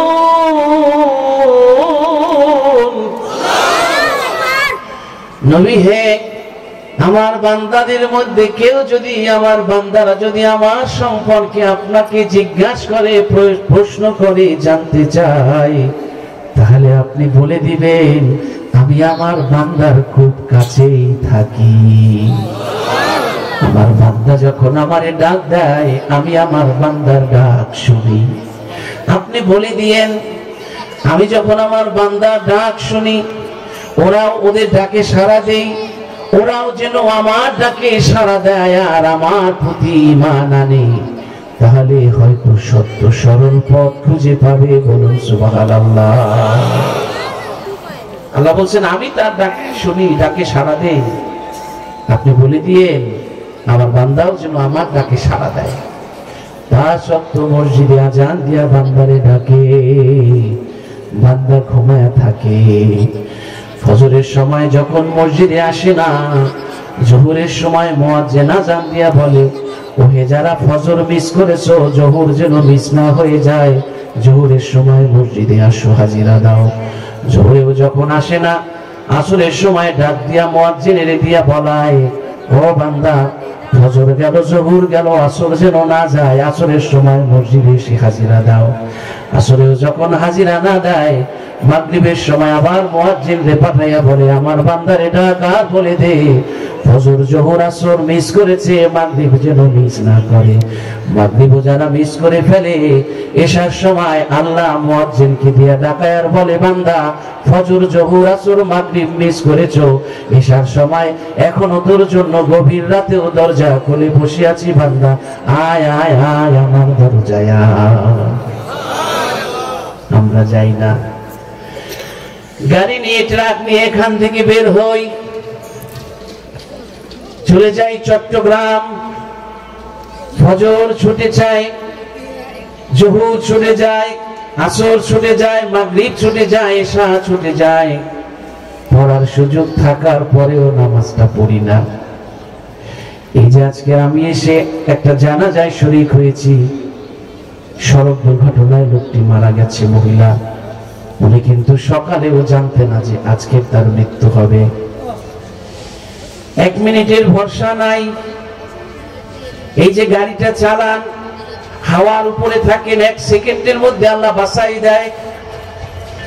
ড্রাইভার ভাইরা এখানে যারা আছেন, আপনাদের জীবনে অনেক অভিজ্ঞতা আছে। আপনাদের 1 সেকেন্ডের জন্য আল্লাহ একটু ধাক্কা দিয়া, বাতাস দিয়া সরাই আপনাকে বাঁচাই দেয়। কিছুক্ষণ পরই আজান হয়েছে, আপনি নামাজটা পড়তে পারেন, গাড়িটা পাশে রাইখা নামাজটা পড়েন না। এত পরিশ্রমের হালাল রুজি আপনাদের নবীন, সিদ্দিকিন, শহীদিনদের সাথে যারা শ্রমিক পরিশ্রম করে খায়, তারা থাকবে। সৎ এবং দক্ষ একজন মুসি অসৎ এবং অদক্ষ সুলতানের চেয়ে উত্তম। আপনারা সবচেয়ে পরিশ্রমের কাজটা করেন। আহারে, সকাল থেকে সন্ধ্যা পর্যন্ত দিন নাই রাত নাই, গাড়ির উপরে থাকা যে কত কষ্ট, এটা যে থাকে সেই বোঝে। আমি সকালে গাড়িতে উঠেছি, আবার কখন গিয়ে বাসায় পৌঁছবো জানি না। আমার ড্রাইভারকে ডান পাশে রেখে আমি সব সময় সামনের সিটে বসি, আমি বাম পাশে বসি। কোথাও মাহফিলে গেলে আমি খাওয়ার আগে আমার ড্রাইভারের খোঁজ নেই, সে খেয়েছে কিনা, বিশ্রাম নিতে পেরেছে কিনা। কারণ সারা রাত আমি তন্দ্রা যেতে পারি, যে কোনো মুহূর্তে সে যদি তন্দ্রা দেয় তাহলে দুর্ঘটনা ঘটে যাবে। এজন্য সামনে বসি, যেন রাতে তার সাথে একটু কথা বলতে বলতে যেতে পারি। আমার ভাইরা, আমার একটা ফ্যাক্টরি আছে, সেখানেও আমার অনেক স্টাফ আছে, তাদের খবর আগে নেই, আমি খোঁজ আগে নেই। কারণ ওরা থাকে সব সময় হাওয়ার উপরে, রিক্সের উপরে, 1 মিনিটের নেই ভরসা। এই দীর্ঘ 25-30 বছর এই খেদমতে থাকার কারণে কত দুর্ঘটনা, কত কিছু দেখেছি। আল্লাহ আপনাদের হেফাজত করেন, আল্লাহ আপনাদের বাঁচায় দেন। আর আপনারা যদি নামাজ না পড়েন, রোজা না রাখেন, পর্দা না করেন, তাহলে আল্লাহ কিন্তু অখুশি হয়। আমার ভাইরা যেখানেই যাবে আপনারা হালাল রুজি খান, আপনাদের দোয়া কিন্তু আল্লাহ কবুল করবে। দোয়া করতে দেরি হবে, কবুল হতে দেরি হবে না। এজন্য আপনারা আজান দেওয়ার সাথে সাথে গাড়িটা সাইড করে নামাজটা পড়ে নেবেন। কারণ হলো নামাজ আজান যখন দিয়েছে, এই নামাজটা না পড়ার আগে যদি কোনো দুর্ঘটনায় আপনি নিহত হন, এই যে নামাজটা পড়লেন না, এই একক নামাজের জিম্মাদারি আপনার মধ্যেই থাকলো, হিসাব দিতে হবে। এই জন্যে যখনই অক্ত হবে নামাজটা পড়ে নেবেন আপনারা। আর অনেক মায়েরা আসছে ওয়াজ শুনতে, আমি দেখে আসলাম আপনাদের মতো এরকম বড় প্যান্ডেল। তাদেরকেও বলতে চাই, মা সকালবেলা বেরিয়ে যায়, আবার সারা দিন রাত গাড়ি ড্রাইভ করে আবার পরের দিন সকালবেলা বাড়ি ফিরে আসি। এই কষ্টটা, পরিশ্রমটা যদি আপনি এক সপ্তাহ করতেন, আপনাকে কিন্তু খুঁজে পাওয়া যাইতো না। এত পরিশ্রম করার পরে যখন তারা আসে, তাদের সম্মান শ্রদ্ধা করবেন, ভালোবাসবেন, খেদমত করবেন। তাদেরকে কখনো ছোট ভাববেন না। কারণ তারা যদি পরিবহন করে মালামাল এক জায়গা থেকে আরেক জায়গায় না নিত, তাইলে কিন্তু আমাদের বাজার জুটতো না। দোকান থেকে যেটা এনে খাই, এটা কিন্তু খাওয়া হতো না। একদিন যদি ড্রাইভাররা বলে যে আমরা কোনো মালামাল টানবো না, দেখবো তোরা কি খাস, তাহলে ঢাকা শহর মানুষ বলবে, ভাই খাবার দিয়ে যাও, খাবার দিয়ে যাও, গাড়ি নিয়ে আসো, গাড়ি নিয়ে আসো, সব মাফ করে দিলাম। এই জন্যে কোনো পেশাকে, কোনো প্রফেশনকে ছোট করে দেখার সুযোগ নেই। আল্লাহ রাসূল সাল্লাল্লাহু আলাইহি সাল্লাম কয়েক রাত মজুরিতে মক্কাবাসীদের বকরি চড়াতেন, পানি উঠাতেন। তিনি বিশ্ব নবী। তিনি বাড়ি বাড়ি থেকে বকরি নিয়ে আসতেন, সারাদিন ঘাস মাঠে চড়িয়ে আবার সন্ধ্যাবেলা সেই বকরি তাদেরকে দিয়ে আসতেন। কাজকে কখনো ছোট করে দেখবেন না, কাজকে কখনো বাঁকা চোখে দেখবেন না। আমি একটা লেখা লিখতে গিয়ে একজন বিখ্যাত ব্যক্তির জীবনী নিয়ে একটু অ্যাসেসমেন্ট করতে গিয়ে দেখলাম, ওই ব্যক্তির বিশিষ্ট বিশ্ব বরেণ্য ব্যক্তি, তার ছেলেকে তিনি প্রশ্ন করেছিলেন, বাবা তুমি লেখাপড়া করে কি হবে? ছেলে বললেন, আমি মাটি কাটা লেবার হব। তো বাবা বললেন, বিশ্ব বরেণ্য ব্যক্তি বললেন, হ্যাঁ তুমি মাটি কাটা লেবার হওয়া ভালো কথা, কিন্তু আমি চাই তোমার চেয়ে ভালো মাটি যেন আর কেউ কাটতে না পারে। তুমি যেটাই করো সেটা নিখুঁত করে করো, যত্ন করে করো, প্রফেশনালিজমের সাথে করো, পেশাদারিত্বের সাথে করো, কোয়ালিটিফুল করো। আপনারা যে কাজটা করেন, এই সার্ভিসটা যদি সুন্দরভাবে দেন, তাহলে ভাতে কখনো কষ্ট হবে না। যে লোকটা ভালো সার্ভিস পাবে আপনার কাছ থেকে, সে আপনাকে লাখ লাখ টাকার মাল আপনাকে ছেড়ে দেয় আপনার হাতে। আপনি কেন 2 টাকার জন্য, আপনি যেটা হালাল ভাবে বলতে পারেন, ভাই এত দূর থেকে এত লাখ টাকার মাল পাহারা দিয়ে আমি নিয়ে আসছি, আমি চাইলে আমি বাঁকা পথে এই করতে পারতাম, সেটা আমি করলাম না। আমার যে বেতন, তা দিয়ে তো আমার পরিবার চলে না। আমাকে যদি আপনি খুশি হয়ে একটু খুশি করেন, বা আমাকে যদি একটু বাড়িয়ে দেন, তাহলে আমার খুব উপকার হতো। এমন নিষ্ঠুর মানুষ, পাথর মানুষও যদি থাকে, সেও মনে করবে যে আরে আমার এই 22 লাখ টাকা 20 লাখ টাকার মাল পাহারা দিয়ে এ পর্যন্ত নিয়ে আসছে, ওই লোকটারে 500 টাকা বাড়াই দিলে, 1000 টাকা বাড়িয়ে দিলে তাতে কি হবে? দেবে। এই জন্য আপনাদের এই পেশাটাকে পরিচ্ছন্নতার সাথে, যত্নশীলতার সাথে করবেন, যেন কেউ এই ধারণা করতে না পারে যে তারা খারাপ। সবাই খারাপ না, 2-1 তো থাকবেই। এখন যদি আপনারা এই মাঝে মাঝে একটু নেশায় টান দিয়ে গাড়িতে টান দেন, তাহলে আপনিও সাইজ হয়ে যাবেন, যেই লোকটার মাল নিচ্ছেন সেই লোকটাও ক্ষতিগ্রস্ত হয়ে যাবে। এই জন্য কখনো নেশার পথে ঢোকা খুব সহজ, কিন্তু ওখান থেকে বের হওয়া কিন্তু অনেক কষ্ট। এই জন্য ওই পথে কেউ যাবেন না, তাস খেলবেন না। অনেকে আছে এই গাড়িতে 3-4 দিন এক জায়গায় থাকা লাগে, হয় কোনো জ্যাম, অথবা কোনো ফেরি নষ্ট হয়েছে, অথবা কোনো কারণে থাকা খাওয়া ওখানে কত কষ্টের। এই সময়টা আপনার তাস খেলে সময়টা নষ্ট করবেন না। মুসাফির অবস্থায় আল্লাহ দোয়া কবুল করে, পাশে মসজিদে গিয়ে নামাজ পড়বেন, জিকির আজকার করবেন, তেলাওয়াত করবেন, বেশি বেশি দোয়া করবেন, আল্লাহ দোয়া কবুল করবে।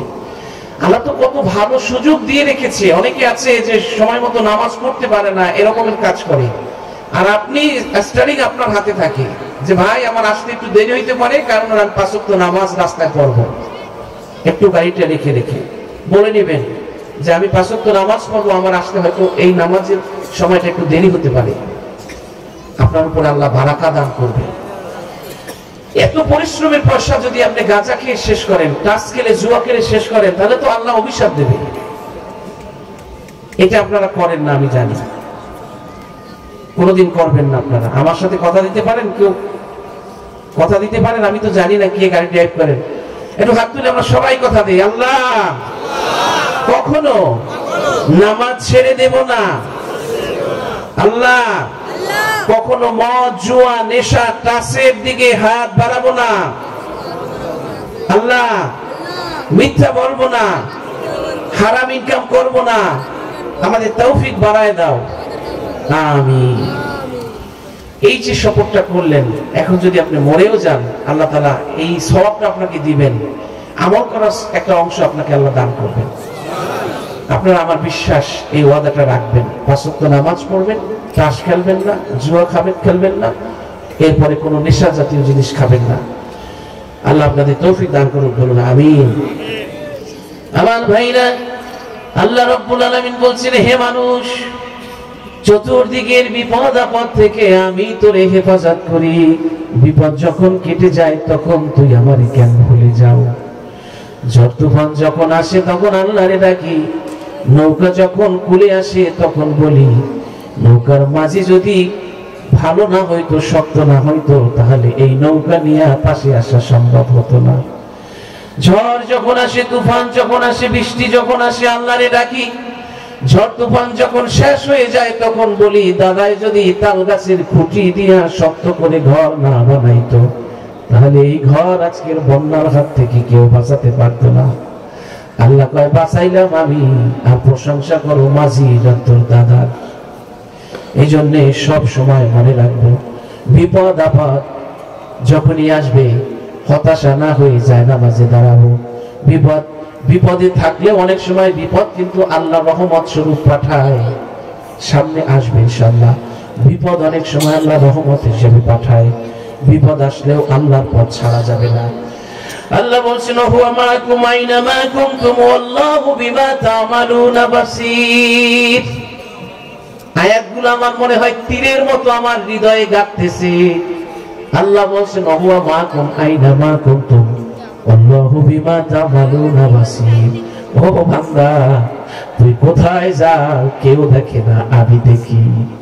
কি করো কেউ দেখে না, আমি দেখি। যেখানে থাকো, যা করো, আমি তোর সাথে থাকি, আমি দেখি।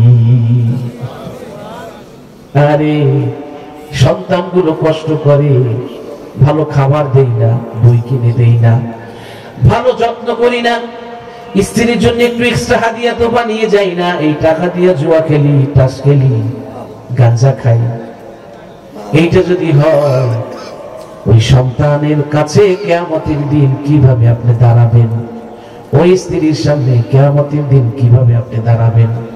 আল্লাহ আমাদের সমস্ত থেকে হেফাজত করুন, বলুন আমিন। আল্লাহ বলছে, বান্দা আমি সব দেখি, আমি দূরে নয়। ওয়া নাহনু আকরাবু ইলাইহি মিন হাবলিল ওয়ারিদ। আমি এত কাছে, তোর ঘাড়ের শাল রগের চাইতেও আমি তোর কাছে। শাল রগের চাইতেও আমি কাছে থাকি। গৃহস্থিত শাল রগের চাইতেও কাছে থাকি। আর সেই আমারই ভুলে চলছো তো চলছো বান্দা। কেন এমনটি করছো বান্দা? বল, তোর কি প্রয়োজন? মানুষের কাছে না, মাজারে না, অন্য কোথাও না। কোনো কিছু যদি চাওয়ার দরকার হয়, যাবো কার কাছে? আল্লাহ বলছেন, وَقَالَ رَبُّكُمُ ادْعُونِي أَسْتَجِبْ لَكُمْ। ও বান্দা, কোনো কিছু দরকার হলে আমার কাছে চাও, আমাকে ডাকো, আমি তোমার ডাকে সাড়া দেব, আমার কাছে দোয়া করো, আমি তোমার দোয়া কবুল করব। আমি কবুল করার জন্য বসে আছি, বলুন সুবহানাল্লাহ। আল্লাহু আকবার। কিভাবে যে আপনারা কথাগুলো লিখছেন আমি বুঝতে পারছি না। দেখুন, আমার মনে হয় যে কোরআন শরীফ 1 সপ্তাহ আগে নাযিল হয়েছে। আল্লাহ আকবার। আল্লাহ বলছে, বান্দা আমার কাছে চাও, আমি দেব। আরে আমরা এমন অবুঝ, আমাদের প্রয়োজন হলে চাই গিয়া কুমিরের কাছে, চাই গিয়া গাছে সুতা বান্ধা, চাই মাজারে গিয়ে, চাই অমুক জায়গায় তমুক জায়গায়। যেখানে চাইলে পাওয়া যাবে সেখানে আমরা চাই না। সম্রাট শাহজাহানের নাম শুনেছেন আপনারা? সম্রাট শাহজাহানের আমলে একজন মুসাফির একটা বাজারে প্রতিদিন ভিক্ষা করত। ওই বাজারের লোকেরা বিরক্ত হয়ে সম্রাট শাহজাহানের শহরের লোকেরা সবাই মিলে বলল, তুমি সম্রাট শাহজাহানের কাছে যাও, তার কাছে গিয়া যদি কিছু চাও, তিনি যদি দেয় তা দিয়ে সারা জীবন তোমার চলে যাবে। এই শহরে বছরের পর বছর বিরক্ত করেছো, আর বিরক্ত করো না। এবার মুসাফির দেরি না করে পরের দিন চলে গেলেন সম্রাট শাহজাহানের দরবারে। সম্রাট শাহজাহানের দরবারে গিয়ে ফজরের আগে গিয়ে পৌঁছলেন। ফজরের আগে গিয়ে পৌঁছে জানেন সম্রাট শাহজাহান ফজর পরে জামাতে, এজন্য মসজিদের সামনে গিয়ে বসে আছে। সম্রাট শাহজাহান মসজিদে এসে ফজরের নামাজ পড়লেন, তেলাওয়াত করলেন, জিকির আজকার তাসবিহ তাহলিল পড়লেন। পড়ে এবার অবুঝ শিশুর মতো হাত তুলে মোনাজাত করে চোখের পানি ছেড়ে দিয়ে যখন কাঁদতে লাগলো, অবুঝ শিশুর মতো চোখের পানিগুলো যখন ঝরে ঝরে গাল বেয়ে বেয়ে দাড়ি বেয়ে বেয়ে পড়তে লাগলো। মুসাফির মোনাজাত শেষ হওয়ার সাথে এগুলো দেখে দৌড়াতে লাগলো। শাহজাহান বলল, ও মুসাফির, কি যেন বলতে এসেছিলে, কিন্তু না বলেই কেন যাচ্ছ? বলে যাও, বলে যাও, কি বলতে এসেছিলে, না বলে কেন চলে যাচ্ছ?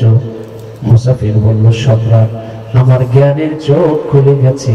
আজ থেকে আমার যদি কোনো কিছু চাইবার প্রয়োজন হয়, আমি দুনিয়ার কোনো মানুষের কাছে যাব না, আমি যাব সম্রাট শাহজাহানের মতো সম্রাটেরা।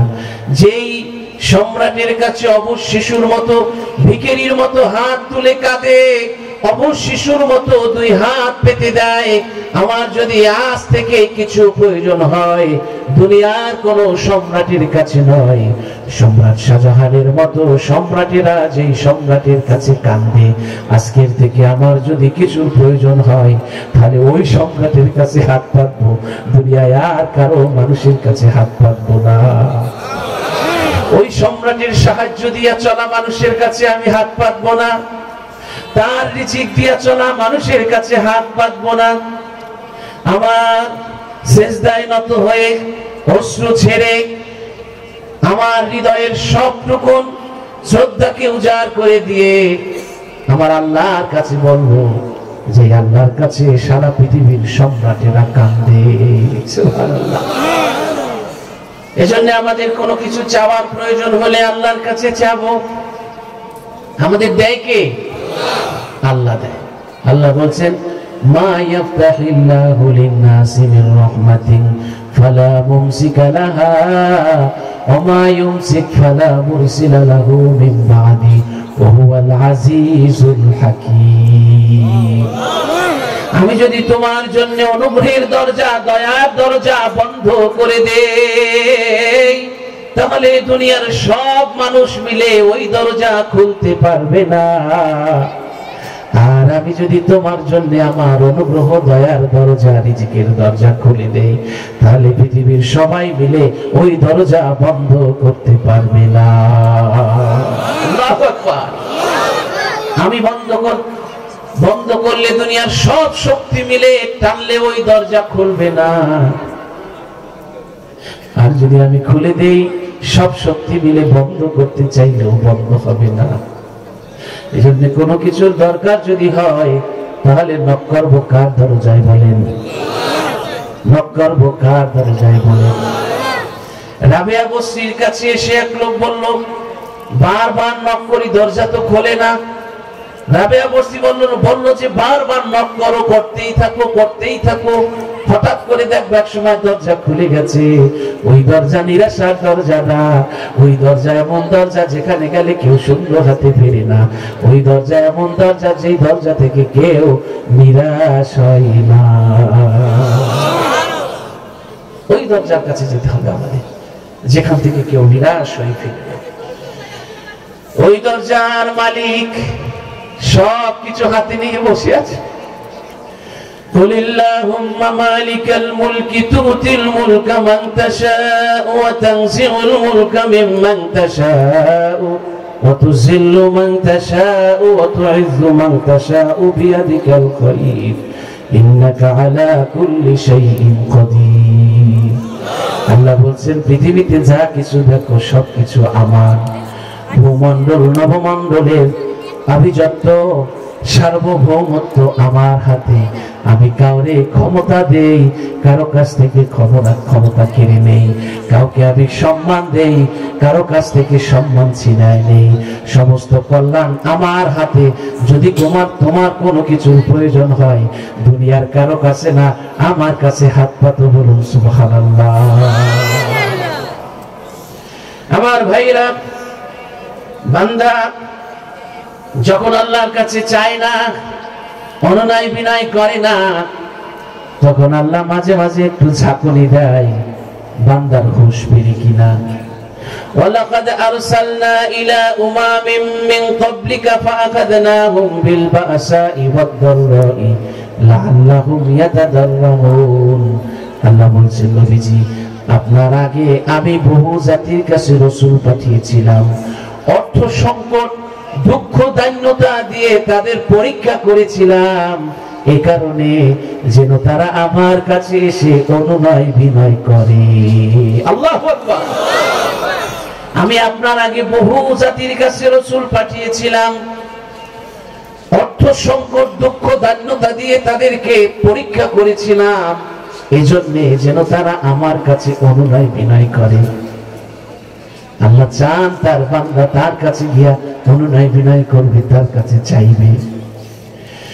আমার ভাইরা, আল্লাহ বলছেন, আম হাসিবতুম আন তাদখুলুল জান্নাতা ওয়ালাম্মা ইয়াতিকুম মাসালুল লাযীনা খালাউ মিন ক্বাবলিকুম মাসাতহুমুল বাসাউ ওয়াদ দাররাউ ওয়াযুলজিলু হাত্তা ইয়াকুলার রাসূলু ওয়াল্লাযীনা আমানু মা'হু মাতা নাসরুল্লাহ আলা ইন্না নাসরাল্লাহি করিব।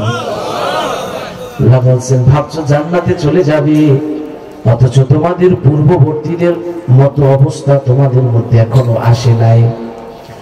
তাদেরকে অর্থ সংকট দিতাম আমি, দুঃখ দারিদ্রতার চাবুক দিয়ে আঘাত করতাম আমি, ভয় দারিদ্রতা ফসল সংকট দিতাম আমি।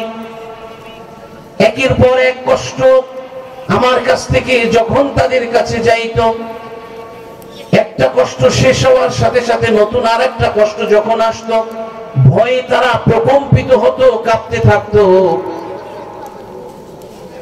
এমনকি নবী রাসূলগণ এবং তাদের সাথে থাকা ঈমানদারগণ বলতো, আল্লাহ সইতে পারি না, তোমার সাহায্য কখন আসবে? এত কষ্ট দিয়েছো, তবু তোমার দরজা থেকে কিন্তু চাই না, এখনো তোমার দরজায় পড়ে আছি, তুমি সাহায্য কখন পাঠাইবা? সুবহানাল্লাহ।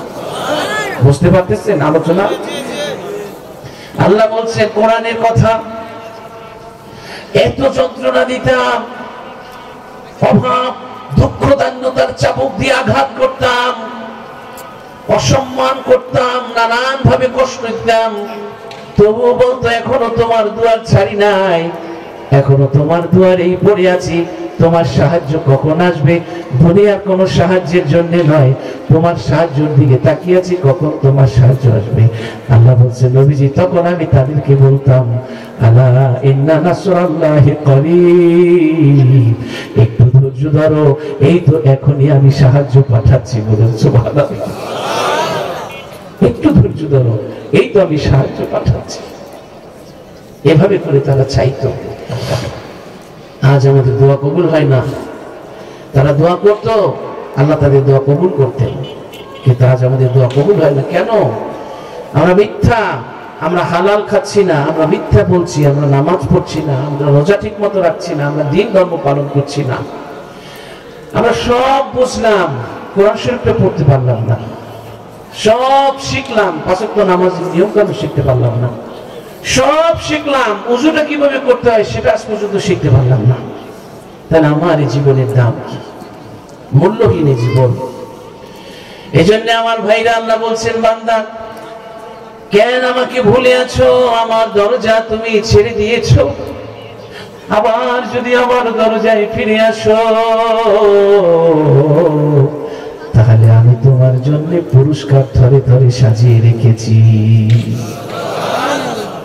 যদি ঈমান আনতে পারো, আমলে সালেহ করতে পারো, তাহলে আমি আল্লাহ তোমার চির সুখের জান্নাত দেব।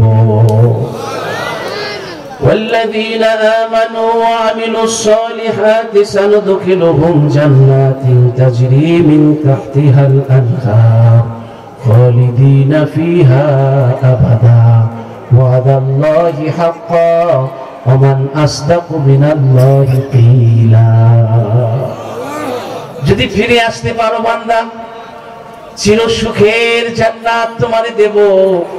ওই জান্নাত এত সুন্দর হবে, তলদেশ থেকে ঝর্ণা ধারা প্রবাহিত হবে, চিরকাল তুমি সেখানে থাকবে, সেখান থেকে কখনো তোমার বের করে দেওয়া হবে না। আর চিরকাল তুমি সেখানে থাকবে। আমার ওয়াদা সত্য, আর কথায় পৃথিবীতে আমার চেয়ে সত্যবাদী আর কেউ নাই। বলুন সুবহানাল্লাহ। আমার দরজা থেকে পালিয়ে বেড়াচ্ছ, ফিরে আসো, ফিরে আসো। যদি আমার দরজায় আবার ফিরে আসতে পারো, তাহলে আমি অন্ধকার থেকে তোমাকে আলোতে টেনে আনবো। আমার পথে যদি ফিরে আসতে পারো, তাহলে তোমাকে পথ চলার আলো দেব। বলুন সুবহানাল্লাহ। ইয়া আইয়ুহাল্লাযীনা আমানু তাকুল্লাহা ওয়া আমিনু বিরাসূলিহি ইউতিকুম কিফলাইনি মির রাহমাতিহি ওয়া ইয়াজআল লাকুম নূরান তামশুনা বিহি ويجعل لكم نورا تمشون به ويغفر لكم والله غفور رحيم। আমলে সালেহ যদি করো, নেক কাজ যদি করো, তাহলে আমি পথ চলার আলো দেব, নূর দেব। এই নূর দিয়া হাসরের মিজানে পুলসিরাতে সব আমরা পার হতে পারবো। বলুন সুবহানাল্লাহ। আল্লাহ বলছেন, যদি তুমি ফিরে আসো বান্দা, তাহলে আমি সঠিক পথে পরিচালিত করব। ইন্নাল্লাযীনা আমানু ওয়া আমিলুস সালিহাতি ইয়াহদিহিম রাব্বুহুম বিঈমানিহিম। তুমি যদি সৎ আমল করো, ঈমান আনো, তাহলে এই ঈমানের কারণে তোমারে আমি সৎ পথে পরিচালিত করব। বহু জাতি অসৎ পথে থাকার কারণে আল্লাহ ধ্বংস করে দিয়েছেন। আর আমরা জানি, আজ সম্প্রদায়কে প্রচন্ড ঝঞ্ঝা বায়ু দিয়ে পৃথিবীর ইতিহাস থেকে চিরদিনের জন্য নিশ্চিহ্ন করে দিয়েছেন।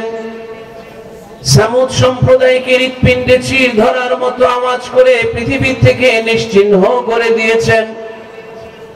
লূত আলাইহিস সালামের সম্প্রদায়কে আকাশের দিকে উঠিয়ে নিচে ফেলে আছাড় মেরে পাথরের বৃষ্টি বর্ষণ করে পৃথিবী থেকে নিশ্চিহ্ন করে দিয়েছেন।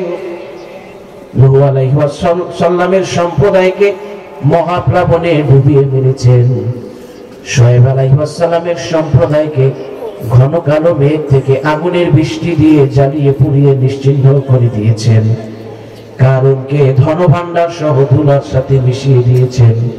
ফেরাউনকে নীল দরিয়ায় চুবিয়ে মেরেছেন। বহু জাতি পথ হারার কারণে, বিপথে যাওয়ার কারণে ধ্বংস করে দিয়েছেন। আল্লাহ বলছেন, যদি আমলে সালেহ করো, আবার যদি ফিরে আসতে পারো, তাহলে আমি আল্লাহ তোমাকে সৎ পথে পরিচালিত করব। যেই পথে গিয়ে আমার বান্দারা সফল হয়েছে, সেই পথে তোমার চিরদিন আমি রাখবো। বলুন সুবহানাল্লাহ। বান্দা যদি আবার ফিরে আসতে পারো, দুনিয়াতে একটু সম্মানের জন্য তো দৌড়াইতা, আখিরাতে একটু শান্তির জন্য তো দৌড়াইতা। এতদিন যা করেছো আবার যদি আমার দরজায় ফিরে আসতে পারো বান্দা, তাহলে দুনিয়া এবং আখিরাতে আমি আল্লাহ তোমারে প্রতিষ্ঠিত করে দেব। يثبت الله الذين آمنوا بالقول الثابت في الحياة الدنيا وفي الآخرة ويضل الله الظالمين। যারা আল্লাহর বাণীতে বিশ্বাসী এবং আল্লাহর পরজীবনে আল্লাহর পরকালে বিশ্বাসী, আমি আল্লাহ তাদেরকে দুনিয়া এবং আখিরাতে সুপ্রতিষ্ঠিত করব, দুনিয়া এবং আখিরাতে আরামদায়ক জীবন দেব, দুনিয়াও আরামে কাটাবে আর পরকালেও আরামে থাকবে। বলুন সুবহানাল্লাহ। ও বান্দা, এতদিন যা করেছো, এখন যদি আমার দরজায় আবার ফিরে আসতে পারো, তাহলে আমি দয়া এবং করুণা দান করব। ফাআম্মাল্লাযীনা আমানু ওয়া আমিলুস সালিহাতি ফায়ুদখিলুহুম রাব্বুহুম ফি রাহমাতিহি। তাহলে আমার দয়া এবং রহমতের মহাসাগরে তোমারে হাত ধরে নিয়ে যাব, যেই মহাসাগর দেখে আবেগ আপ্লুত হবে যে দয়ার সাগর, চিরদিন শুনেছো দয়ার সাগর দেখো নাই, তাহলে দয়া এবং রহমতের সাগরে হাত ধরে আমি তোমাকে প্রতিষ্ঠিত করব, নিয়ে যাব। বলুন সুবহানাল্লাহ। আমার ভাইরা, এই জন্যে আল্লাহ রাব্বুল আলামিন বলেছেন, তোমরা একটা কাজ করো, দুনিয়া এবং আখিরাতে যদি কল্যাণ পেতে চাও, তাহলে আমার রাস্তায় ফিরে আসো, আমার দিকে ফিরে আসো, তাহলে আমি তোমাদেরকে দয়া এবং করুণা দান করব। এরপর আমি যদি ফিরে আসতে পারো নাজাত দিব, যদি ফিরে আসতে পারো মানুষের মনে ভালোবাসার সৃষ্টি করে দেব, সারা দুনিয়ার মানুষ তোমাকে ভালোবাসবে। যদি ফিরে আসতে পারো চিরদিন আমাকে তুমি সাথে পাবে, যদি ফিরে আসতে পারো তাহলে আমি তোমাকে অনুগ্রহ দান করব, যদি ফিরে আসতে পারো তাহলে ভয় এবং দুশ্চিন্তা দূর করে দেব, যদি আমার পথে ফিরে আসতে পারো তাহলে পবিত্র এবং আরামদায়ক জীবন দান করব। বলুন সুবহানাল্লাহ। আর যদি ফিরে আসতে পারো শয়তান থেকে সুরক্ষা দান করব। সবগুলো কোরআনের আয়াত। যেহেতু সময় শেষ, অনেক লম্বা হয়ে গেছে, রাত গভীর হয়ে গেছে, এই জন্য সব আয়াতগুলো পড়ছি না, সব কোরআনের আয়াত। মনে হয় যেন আল্লাহ হাতের ইশারা দিয়ে বান্দাকে ডেকে ডেকে বলছেন, ও বান্দা, যদি আমার পথে ফিরে আসতে পারো তাহলে শান্তি এবং নিরাপত্তা দান করব। যদি আবার আমার পথে ফিরে আসতে পারো, আকাশ এবং পৃথিবীতে যত বরকতের দুয়ার আছে, আকাশ এবং পৃথিবীর সমস্ত বরকতের দুয়ার খুলে দিব। যদি আমার পথে আসতে পারো, সারা জীবনের সকল মন্দ কাজ আমি মুছে দেব। যদি আমার দিকে ফিরে আসতে পারো, ক্ষমা এবং মহা পুরস্কার দান করব। যদি আমার পথে ফিরে আসতে পারো, পূর্ণ মূল্য দান করব। যদি আমার পথে ফিরে আসতে পারো, সারা জীবনে যত দোয়া করবে কোনো দোয়া বৃথা যাবে না, সব আমি কবুল করব। আমার পথে যদি আসতে পারো, আমি তোমার অভিভাবক হব। আমার পথে যদি আসতে পারো, সারা জীবন শুধু তোমাকে বিজয় দেব, কখনো তুমি পরাজয় হবে না, বিজয় দান করব সারা জীবন। আমার পথে যদি আসতে পারো, তাহলে কাফেরদের বিরুদ্ধে সারা জীবন তোমাকে বিজয় দান করব। আমার পথে যদি আসতে পারো, তাহলে আমি তোমাকে হেফাজত করব। আমার পথে যদি আসতে পারো, তাহলে দুনিয়ার মধ্যে তোমারে আমি ক্ষমতা দেব, নেতৃত্ব দেব, তোমার হাতে নেতা বানাবো। বলো সুবহানাল্লাহ। আমার পথে যদি আসতে পারো, তাহলে আমি আল্লাহ তোমার কল্যাণকর সমাপ্তি দান করব। বলো সুবহানাল্লাহ। তোমার মৃত্যুটা হবে সুন্দর, মৃত্যুটা হবে কল্যাণকর। বলো সুবহানাল্লাহ। এই যে শুরুতে যে আয়াত পড়লাম, শুরুতে আল্লাহ বলছেন পৃথিবীতে তোমাকে আনলাম যখন নিয়ামত দিয়েছি, আর মাঝে যতদিন থাকবা যদি আমার কাজ করতে পারো, মৃত্যুর বিছানায় যখন পড়ে যাবে, ওয়াল্লাযীনা আমানু ওয়া আমিলুস সালিহাতি তুবা লাহুম ওয়া হুসনু মাআব। তাহলে তোমার পরকালটা হবে কল্যাণকর, শেষটা হবে কল্যাণকর। বলুন সুবহানাল্লাহ।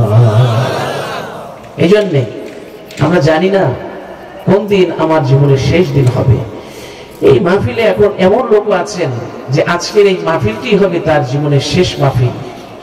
এমন লোকও থাকতে পারেন যার কাপড়ের কাপড় তৈরি হয়ে গেছে, শুধু বাড়িতে আসতে বাকি। এমন লোকও থাকতে পারেন যার সবকিছু তৈরি হয়ে গেছে, শুধু নিঃশ্বাস বন্ধ হতে পারে। যদি নিঃশ্বাস বন্ধ হয়ে যায় তাহলে অন্ধকার কবরে কেমনে থাকবেন বলেন তো? কখনো ভেবেছেন? ভাবিনি। আমি কবি জসিমউদ্দিনের কবর জিয়ারত করতে গিয়েছিলাম একবার। মাহফিল ছিল ফরিদপুরে, তো ভাবলাম একটু দেখে যাই। তখন দেখি তার কবরের উপরে খোদাই করে কয়েকটা লাইন লেখা আছে। এই নদী তটে বরস সরস ফুলের মহা উৎসবে আসিবে যাহারা তাহাদের মাঝে মোর নাম নাহি রবে। সেদিন কাহারও পড়িবে না মনে অভাগা পায়ের কবি, জীবনের কোন কনক বেলায় দেখেছিস কার ছবি। এমন একদিন আসবে আমি কবির কথা কেউ মনে রাখবে না, আমার সব স্মৃতি চিহ্ন মুছে যাবে, আপনার আমারও সব স্মৃতি চিহ্ন মুছে যাবে। কবরে শুধু যাবে আমাদের নেক আমল, সেটা ছাড়া আর কিচ্ছু যাবে না। जिनके महलों में हजारों रंग की फानूस थी,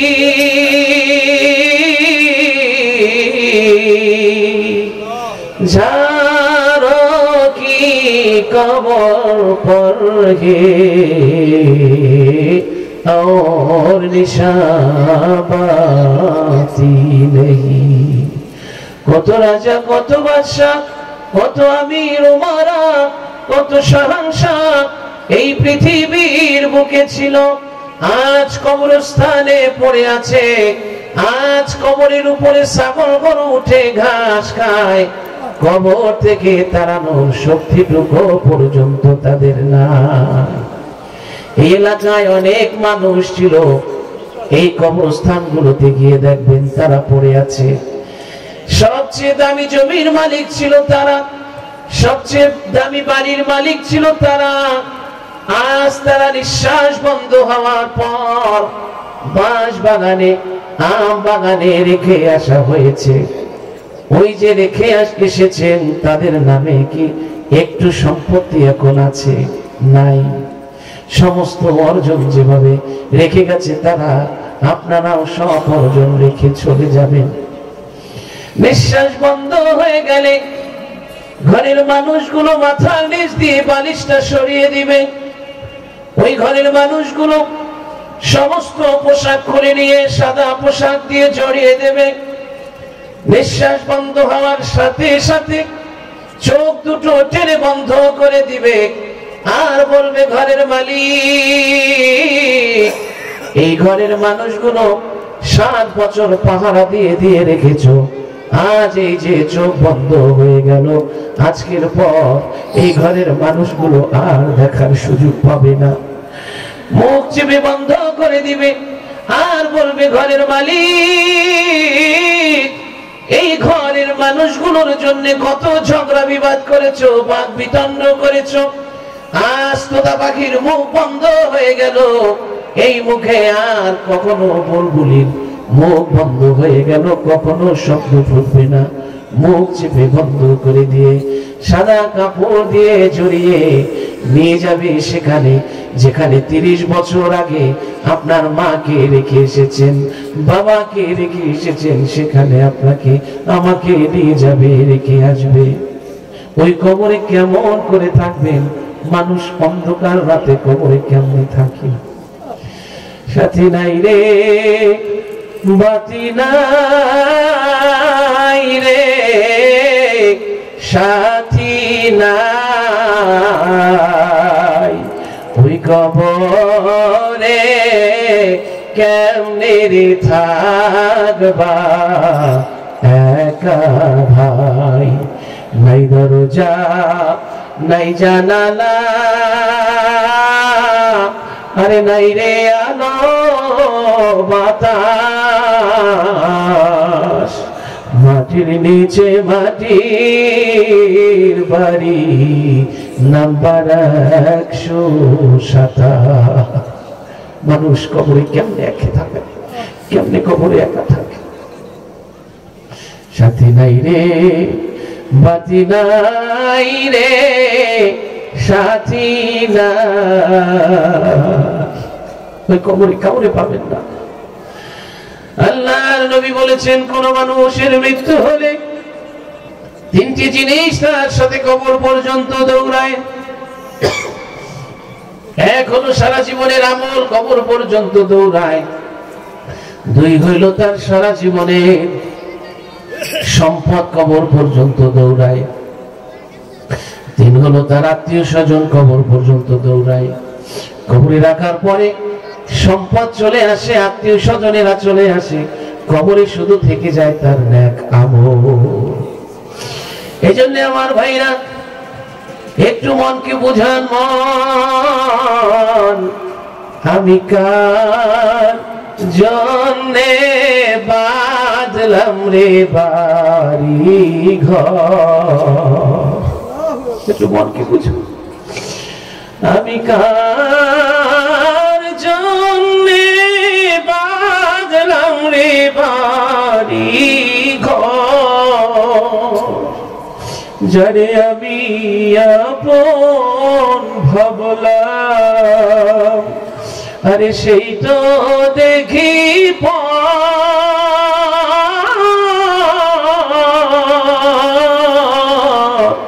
আমি কার জন্যে বাঁধলাম রে বাড়ি ঘর। কার জন্য ঘর বেঁধেছে? এই ঘর যে একদিন ছাড়া লাগবে, এই এলাকা যে একদিন ছাড়া লাগবে, এই এলাকার মানুষগুলো যে একদিন ছাড়া লাগবে, সবাইকে ছেড়ে নিঃশ্বাস বন্ধ হয়ে গেলে, বিদায়ের শেষ চিঠি চলে আসলে সবাইকে রেখে আপনাকে চলে যেতে হবে নীরব নিস্তব্ধ এক নগরীতে, যেখানে একবার মানুষ চলে গেলে আর কখনো ফিরে আসে না। যেখানে কত মানুষকে রেখে এসছেন সেই সংখ্যা কি মনে আছে? এই ছোট্ট ছিলেন যখন, তখন থেকে একটা প্রজন্ম চোখের সামনে চলে যেতে দেখেছেন আপনারা। এক এক করে সবাই চলে গেছে। কবি জসীমউদ্দীন বলেছেন, বন্ধু আমারে শূন্য জীবনে যত কাটিয়েছি পারি, যেখানে যাহারে জড়িয়ে ধরেছি সেই চলে গেছে ছাড়ি। আমার এই হাতে কোদাল ধরিয়া কঠিন মাটির তলে, আমার এই হাতে কোদাল ধরিয়া কঠিন মাটির তলে, কত স্বজন যে গাড়িয়া দিয়েছি নাওয়ায় চোখের জলে। কত স্বজনকে চোখের জলে কাপড় ভিজিয়ে কাপড়ের কাপড় কবরে রেখে এসছেন, সেই সংখ্যা কি কারো জানা আছে? জীবন এবং মৃত্যু খুব কাছাকাছি থাকে, যে কোনো সময় মৃত্যু চলে আসতে পারে আপনার এবং আমার। এই মৃত্যুর ফেরেশতা যদি ডাক দেয়, তাহলে কি ঘরে আর থাকা যাবে দরজা বন্ধ করে? গাঁথুনি গুছানোর সুযোগ পাবেন? কোনো কিছু সাথে নেওয়ার সুযোগ পাবেন? পাবেন না। প্রত্যেকের জন্যে মৃত্যুর ফেরেশতা প্রত্যেককে তাড়িয়ে বেড়াচ্ছে। সুতরাং জাগত হয়ে গেছে অতীত, অনাগত দিনগুলো অনিশ্চয়তায় ভরা। যেই দিনটি আপনি হাতে পাবেন, ওই দিনটিতে দোয়া করে তাওবা করে আল্লাহর কাছ থেকে জীবনের গুনাহগুলো ক্ষমা করিয়ে একেবারে বেগুনা মাসুম হয়ে পরকালে যাওয়ার, কবরে যাওয়ার চেষ্টা করবেন। আল্লাহ সেই তৌফিক আমাদের সকলকে দান করুন, বলুন আমিন। আমরা আজকের যে বিষয়টি খুব বেশি ফলো-আপ দিতে চেয়েছি, সেটা হলো আমাদের ঘরে ফিরতে হবে। অনেক তো আমরা বিপথে চললাম, আর কত? নদী পথে নৌকা চালাও,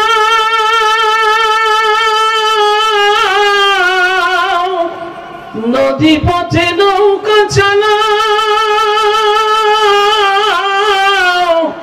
ওহে মাঝি ভাই,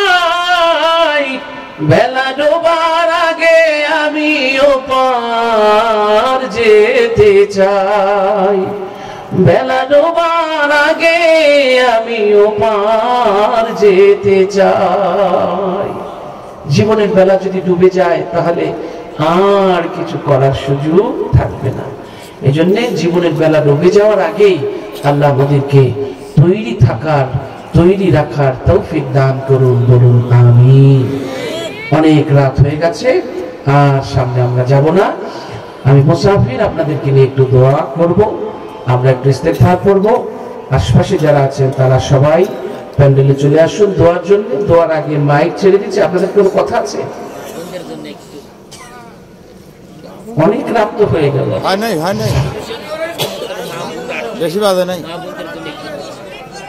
আল্লাহু আকবার। আমার তো ঢাকা যেতে হবে, অনেক সময় তো আলোচনা করলাম। 12টা সই হারেন। আচ্ছা, মা বোনেরা আসছে, আলহামদুলিল্লাহ, এটা ভালো লক্ষণ। তারা ওয়াজে আসে, আল্লাহ তাআলা তাদেরকে কবুল আর মঞ্জুর করুন, বলুন আমিন।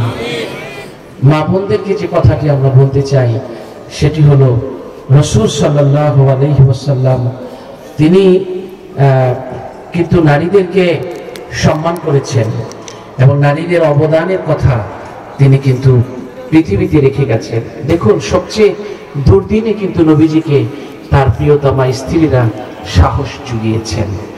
ওহী যখন নাজিল হলো, যেদিন মাহে রমজানের শেষ দশকে জিবরাইল এসে যখন নবীজিকে জড়িয়ে ধরলেন, ছেড়ে দিলেন, জড়িয়ে ধরলেন, ছেড়ে দিলেন।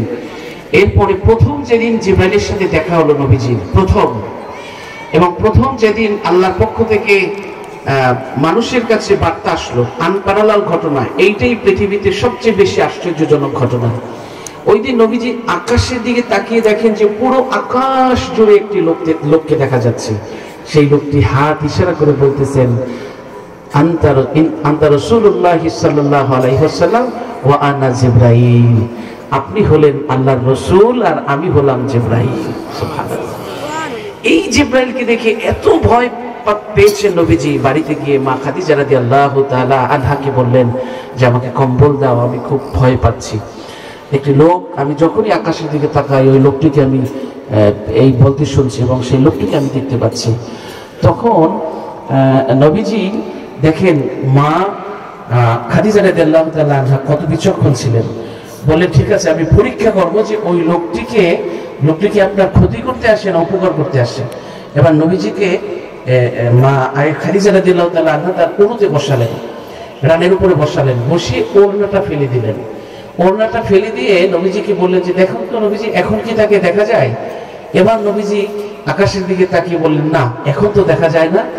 এবার মা খাদিজা রাদিয়াল্লাহু তাআলা আনহা বললেন, নবীজি, ওই লোকটি আপনার ক্ষতি করার জন্য আসে না, ওই লোকটি নিশ্চয়ই আল্লাহর পক্ষ থেকে আসা ফেরেশতা জিবরাইল। কারণ ও যদি শয়তান হতো তাহলে আমার যে ওড়নাটা ফেলে দিয়েছি এই অবস্থায় তাকে আপনি দেখতে পেতেন। সে যেহেতু চলে গেছে, দেখতে পাচ্ছেন না, তাহলে সে আপনার কল্যাণ করতে আসছে। আমার ভাইরা, নবীজি অনেক সময় 10 দিনের 15 দিনের খাবার নিয়ে গাড়ি হেরায় চলে যেতেন। আমি ওখানে জীবনে বহুবার আল্লাহ হজে নিয়েছেন, ওমরায় নিয়েছেন, শুধু একবার সাহস করেছিলাম উঠতে। 385 ফিট উঁচু, ওখানে ওঠা বড় কষ্ট। তো ওখানে খাবার নিয়ে যেতেন, খাবার যখন শেষ হতো আবার চলে আসতেন। সেখানে মা খাদিজা রাদিয়াল্লাহু তাআলা আনহা নবীর জন্য খাবার নিয়ে সেই পাহাড় বেয়ে উঠতেন। একদিন এই অবস্থা দেখে আল্লাহর রাসূলের কাছে জিবরাইল এসে বললেন, হে রাসূল, আপনার খাদিজার এই কষ্ট দেখে স্বয়ং আল্লাহ রাব্বুল আলামিন খাদিজাকে সালাম দিয়েছেন। খাদিজা সাহেব মনে করলেন, খাদিজা, আজকে আল্লাহ তোমাকে সালাম দিয়েছেন। খাদিজা আবেগ আপ্লুত হয়ে ফেললেন। মহিলা মানুষ বললেন, হে রাসূল, আল্লাহ সালাম দিয়েছেন, আল্লাহর সালামের জবাব আমি কিভাবে দেব? আমি তো আল্লাহর সালামের জবাব দিতে পারবো না। আমার পক্ষ থেকে আপনি আমার পক্ষ থেকে আল্লাহর সালামের জবাবটা দিয়ে দেন। আমার ভাইরা, এই ছিল নারীদের নবীজির সাথে তার প্রিয়তমা স্ত্রীদের সম্পর্ক। আমার ভাইরা, একদিন নবীজিকে পাচ্ছিলেন না। মা আয়েশা সিদ্দিকা রাদিয়াল্লাহু তাআলা আনহা হাঁটতে হাঁটতে গিয়ে দেখেন সেজদায় মোনাজাতে দোয়া করছেন, আল্লাহ যেদিন মা তার সন্তানকে চিনবে না সেদিন আমি যেন আমার খাদিজাকে হারিয়ে না ফেলি। তখন মা আয়েশা সিদ্দিকা রাদিয়াল্লাহু তাআলা আনহা বললেন, নবীজি ওই বুড়ির কথা এখনো আপনি ভোলেন না, এখনো মনে রেখেছেন? তখন নবীজি বললেন, আয়েশা তোমরা হচ্ছে আমার সুখের দিনের সাথী, আর খাদিজা ছিল আমার দুঃখের দিনের সাথী। যখন মক্কায় একটু পা রাখার কোনো জায়গা ছিল না, তার সমস্ত সম্পদ আমাকে দান করে দিয়েছিলেন। আমি কোনোদিন বাড়িতে এসে একটার বেশি 2টি ডাক তাকে কখনো দিতে হয়নি। আমি একদিন জিজ্ঞেস করলাম, একটি ডাকের সাথে সাথে কেমনে দরজা খুলে দাও খাদিজা? তখন বলেছিল, নবী হে, আপনি যদি 2টি ডাক দেন কাফের মুশরিকেরা শুনে আপনার ক্ষতি করতে পারে, সেজন্য আপনি না আসা পর্যন্ত রাত যতই হোক আমি বিছানায় পিঠ লাগাই না। আমি দরজার সাথে পিঠ লাগিয়ে হেলান দিয়ে দাঁড়িয়ে দাঁড়িয়ে চোখ বন্ধ করে থাকি আর অপেক্ষা করি কখন আপনি ডাক দিবেন। আমি বিছানায় ঘুমাই না, কারণ কাফের মুশরিকেরা আপনাকে কষ্ট দিবে, সেজন্য আমি দরজার সাথে পিঠ লাগাইয়া দাঁড়াইয়া দাঁড়াইয়া ঘুমাই আর অপেক্ষায় থাকি কখন আপনি আসবেন। আর আমাদের সাথে সম্পর্কটা অনেক হালকা হয়ে গেছে, এখন সম্মান মর্যাদা নেই, অল্পতেই আমরা রেগে যাই। মনে রাখবেন মায়েরা, কিছু নিতে হয় মানিয়ে, কিছু নিতে হয় বানিয়ে।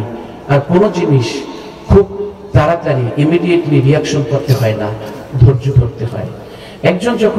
দুজনের মধ্যে যখন ঝগড়া বাজবে, একজন একটু চুপ থাকবেন, একজন ধৈর্য ধরবেন। যখন খুব রাগ ওঠে তখন শয়তান এই রাগের উপরে সাওয়ার করে আসে। ঝগড়া বাজার সময় যদি আপনারা দাঁড়িয়ে থাকেন তাহলে বসে পড়বেন, যদি বসে থাকেন শুয়ে পড়বেন, যদি তাতেও রাগ না কমে তাহলে উজু করবেন। শয়তান আগুনের তৈরি, আর পানি যখন আগুনের উপরে পড়ে তখন আগুন নিভে যায়। এই জন্য আপনারা উজু করবেন, রাগ কমে যাবে। তবুও স্বামীর সাথে খারাপ ব্যবহার করবেন না, আপনারাও স্ত্রীদের সাথে খারাপ ব্যবহার কখনো করবেন না। রাসূল সাল্লাল্লাহু আলাইহি ওয়াসাল্লাম এর প্রিয়তমা স্ত্রী খাদিজা রাদিয়াল্লাহু তাআলা আনহা ইন্তেকালের আগ মুহূর্তে নবীজির উরুতে মাথা দিয়ে ঘুমাচ্ছেন আর বলছেন, নবীজি সারা জীবন আপনার খেদমত করেছি, কোনো কিছু আপনার কাছে চাইনি, শুধু একটা জিনিস আপনার কাছে চাই, সেটা হলো আপনার একটি পুরাতন জামা দিয়ে আমার গায়ে জড়িয়ে আমাকে দাপন করবেন। কারণ দুনিয়াতে আপনার ভালোবাসার স্পর্শ এতে আমার তৃপ্তি হয়নি, আপনার ভালোবাসার স্পর্শ দিয়ে আমি কবরেও থাকতে চাই। নবীজির উরুতে মাথা দিয়ে বললেন, নবীজি আমি আজ সাক্ষ্য দিয়ে যাচ্ছি, আকাশের নিচে জমিনের উপরে আপনার মতো উত্তম স্বামী আর একজনও নাই। খাদিজা ইন্তেকালের পর যখন নবীজির ঘরে কখনো কোনো বকরি যদি জবাই করা হতো, তাহলে সেই খাদিজার অংশ, সবার অংশ ভাগ করে সবাইকে দিয়ে খাদিজার অংশটা নিয়ে নবীজি রাস্তায় হাঁটতেন আর দেখতেন খাদিজার কোনো বান্ধবী পাওয়া যায় কিনা। খাদিজার অংশটা যদি তার কোনো বান্ধবীকে দিতে পারে তাহলে অন্তত খাদিজার একটু তৃপ্তি হবে, নবীর একটু ভালো লাগবে। এই জন্য খুঁজে ঘুরে ঘুরে দেখতেন খাদিজার কোনো বান্ধবী পাওয়া যায় কিনা। আমার ভাইরা, আমার নবীজি আসলে দেখিয়ে গেছে যে প্রত্যেকটা সম্পর্ক, সন্তানের সাথে সম্পর্ক, নাতির সাথে সম্পর্ক, স্বামী স্ত্রীর সম্পর্ক, ব্যবসায়িক সম্পর্ক কেমন হতে পারে সবকিছু তিনি দেখিয়ে গেছেন। পৃথিবীতে তার মতো এরকম নিদর্শন কেউ পেশ করতে পারেনি। এই জন্য আমরা তো আজকের, আমি একটা জানাজায় বলেছিলাম যে আমরা আজকের অ্যাডভাইস করি, চর্চা করি বাংলাদেশের সবচেয়ে নায়ক যারা নামাজ পড়ে না ঠিক মতো, সবাই এরকমের না, কেউ কেউ পড়ে, এদের পছন্দ, এদের নাম, এদের ছেলে মেয়ের নাম, এদের পেশা, এদের কি করে, এগুলো সব আমরা জানি, কিন্তু উম্মাহাতুল মুমিনিন নবীজির স্ত্রীদের একটা জীবনী আমরা জানি না, তাদের নাম আমরা জানি না, নবীর জীবনী আমরা জানি না, আমরা তার পারিবারিক জীবন জানি না। তাহলে পরিবর্তন কিভাবে আসবে? আর আপনারা দোকানপাটে রাস্তাঘাটে বসে ঘন্টার পর ঘন্টা সময় কাটান, স্ত্রীর সাথে একটু সময় কাটান না। নবীজি প্রত্যেক দিন আসরের পর স্ত্রীদের কাছে যেতেন, বসতেন, তাদের প্রয়োজনের কথা শুনতেন। আমাদের একটু সময় দিতে হবে তাদেরকে। আমাদের নবীজির স্ত্রীদের বই তাদের কিনে দিতে হবে, তারা যেন পড়ে, তারা যেন একটু খোরাক পায় যে নবীজির দাম্পত্য জীবনটা কেমন ছিল, নবীজির স্ত্রীরা কতটা অবদান রেখেছে পৃথিবীর মধ্যে। আমরা বেশি বেশি নবীদের স্ত্রীদের বই পড়ব, 5 ওয়াক্ত নামাজ পড়ব। আর মহিলারা সবচেয়ে বেশি নামাজ কাজা করে। দেখা যায় রান্না করতে করতে জোহরের নামাজ আসরের সময় একসাথে পড়ে, জোহর আর আসর। এটা কখনো করবেন না। নামাজ 5 ওয়াক্ত পড়বেন, সঠিকভাবে পড়বেন, স্বামীর খেদমত করবেন, সন্তানদের প্রতি যত্নশীল হবেন, পর্দা করবেন, বেপর্দা হবেন না। কারণ বেপর্দা নারীদের কিন্তু বেপর্দার কারণে জাহান্নামী যখন হবে তখন কিন্তু আরো অনেককেই এই বেপর্দা নারী জাহান্নামে নিয়ে যাবে। এজন্যে আমরা পর্দাশীল হব। আপনারাও পর্দা করবেন, শুধু নারীদের পর্দা না, পুরুষেরও পর্দা আছে। পুরুষরাও নারীদের কাছে এমন ভাবে যাবেন না যেন তাদের পর্দার খেলাপ হয়। আপনারাও পর্দা করবেন। আল্লাহ তাআলা আমাদের পরিবারগুলোকে সুখ, শান্তি, সমৃদ্ধিতে ভরে দিক, বলুন আমিন। স্বামী স্ত্রীর মধ্যে মহব্বত, প্রেম, ভালোবাসা আল্লাহ বাড়িয়ে দিক, আমরা বলি আমিন। আল্লাহ তৌফিক দান করুন। আর সামনে যাচ্ছি না, কিছু বলবেন? আপনাদের কোনো কথা আছে কর্তৃপক্ষ? আলহামদুলিল্লাহ, গত বছর এসেছিলাম, এবছরও এসে গেলাম। আপনাদের ভালোবাসায় আমি অভিভূত। যে ভালোবাসার চাদর দিয়ে আপনারা আমাকে আবৃত করে দিলেন, আমিও আপনাদেরকে আমার ভালোবাসার চাদর দিয়ে আবৃত করে গেলাম। সেই যে 10টা থেকে একটা লোকও মাথা নাড়ালেন না, বসে থাকলেন, কথাগুলো শুনলেন। আল্লাহর কাছে দোয়া করে যাচ্ছি, যদি ভুল কিছু বলে থাকি আল্লাহ যেন সবার স্মৃতি থেকে মুছে দেয়, আর সঠিক যদি কিছু বলে থাকি আল্লাহ যেন আমাদের সবাইকে আমল করার তৌফিক দান করে। আল্লাহ যেন আমাদের সকলকে আমল করার তৌফিক দান করে।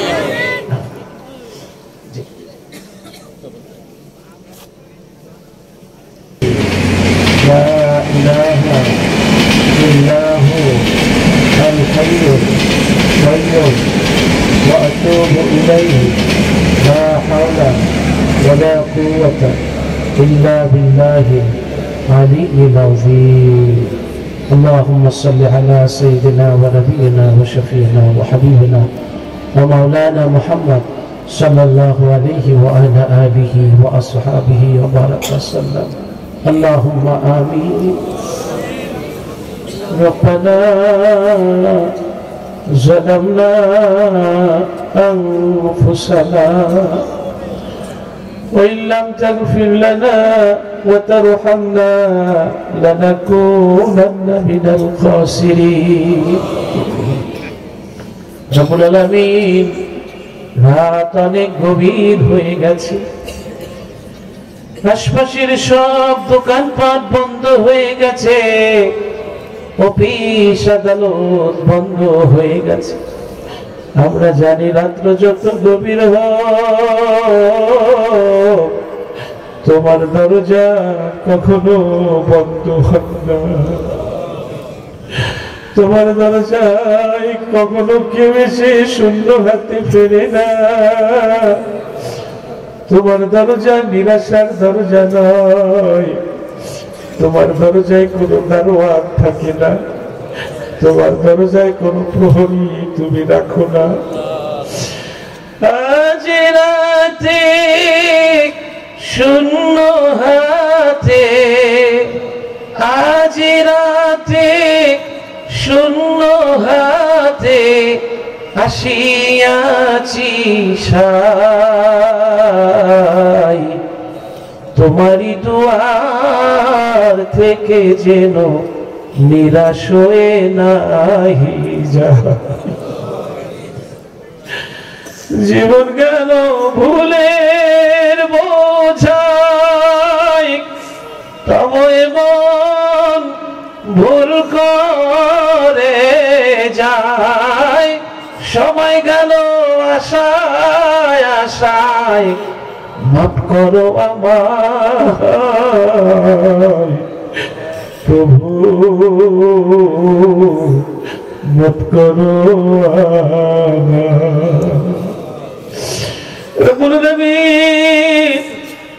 গুনার বোঝা নিয়া আমরা ভিখারি, আমরা ফকির, আমরা কাঙ্গাল, আমরা দুর্বল, তোমার দুয়ারে ফকিরের মতো, ভিখারির মতো, কাঙ্গালের মতো হাত তুলেছি আল্লাহ।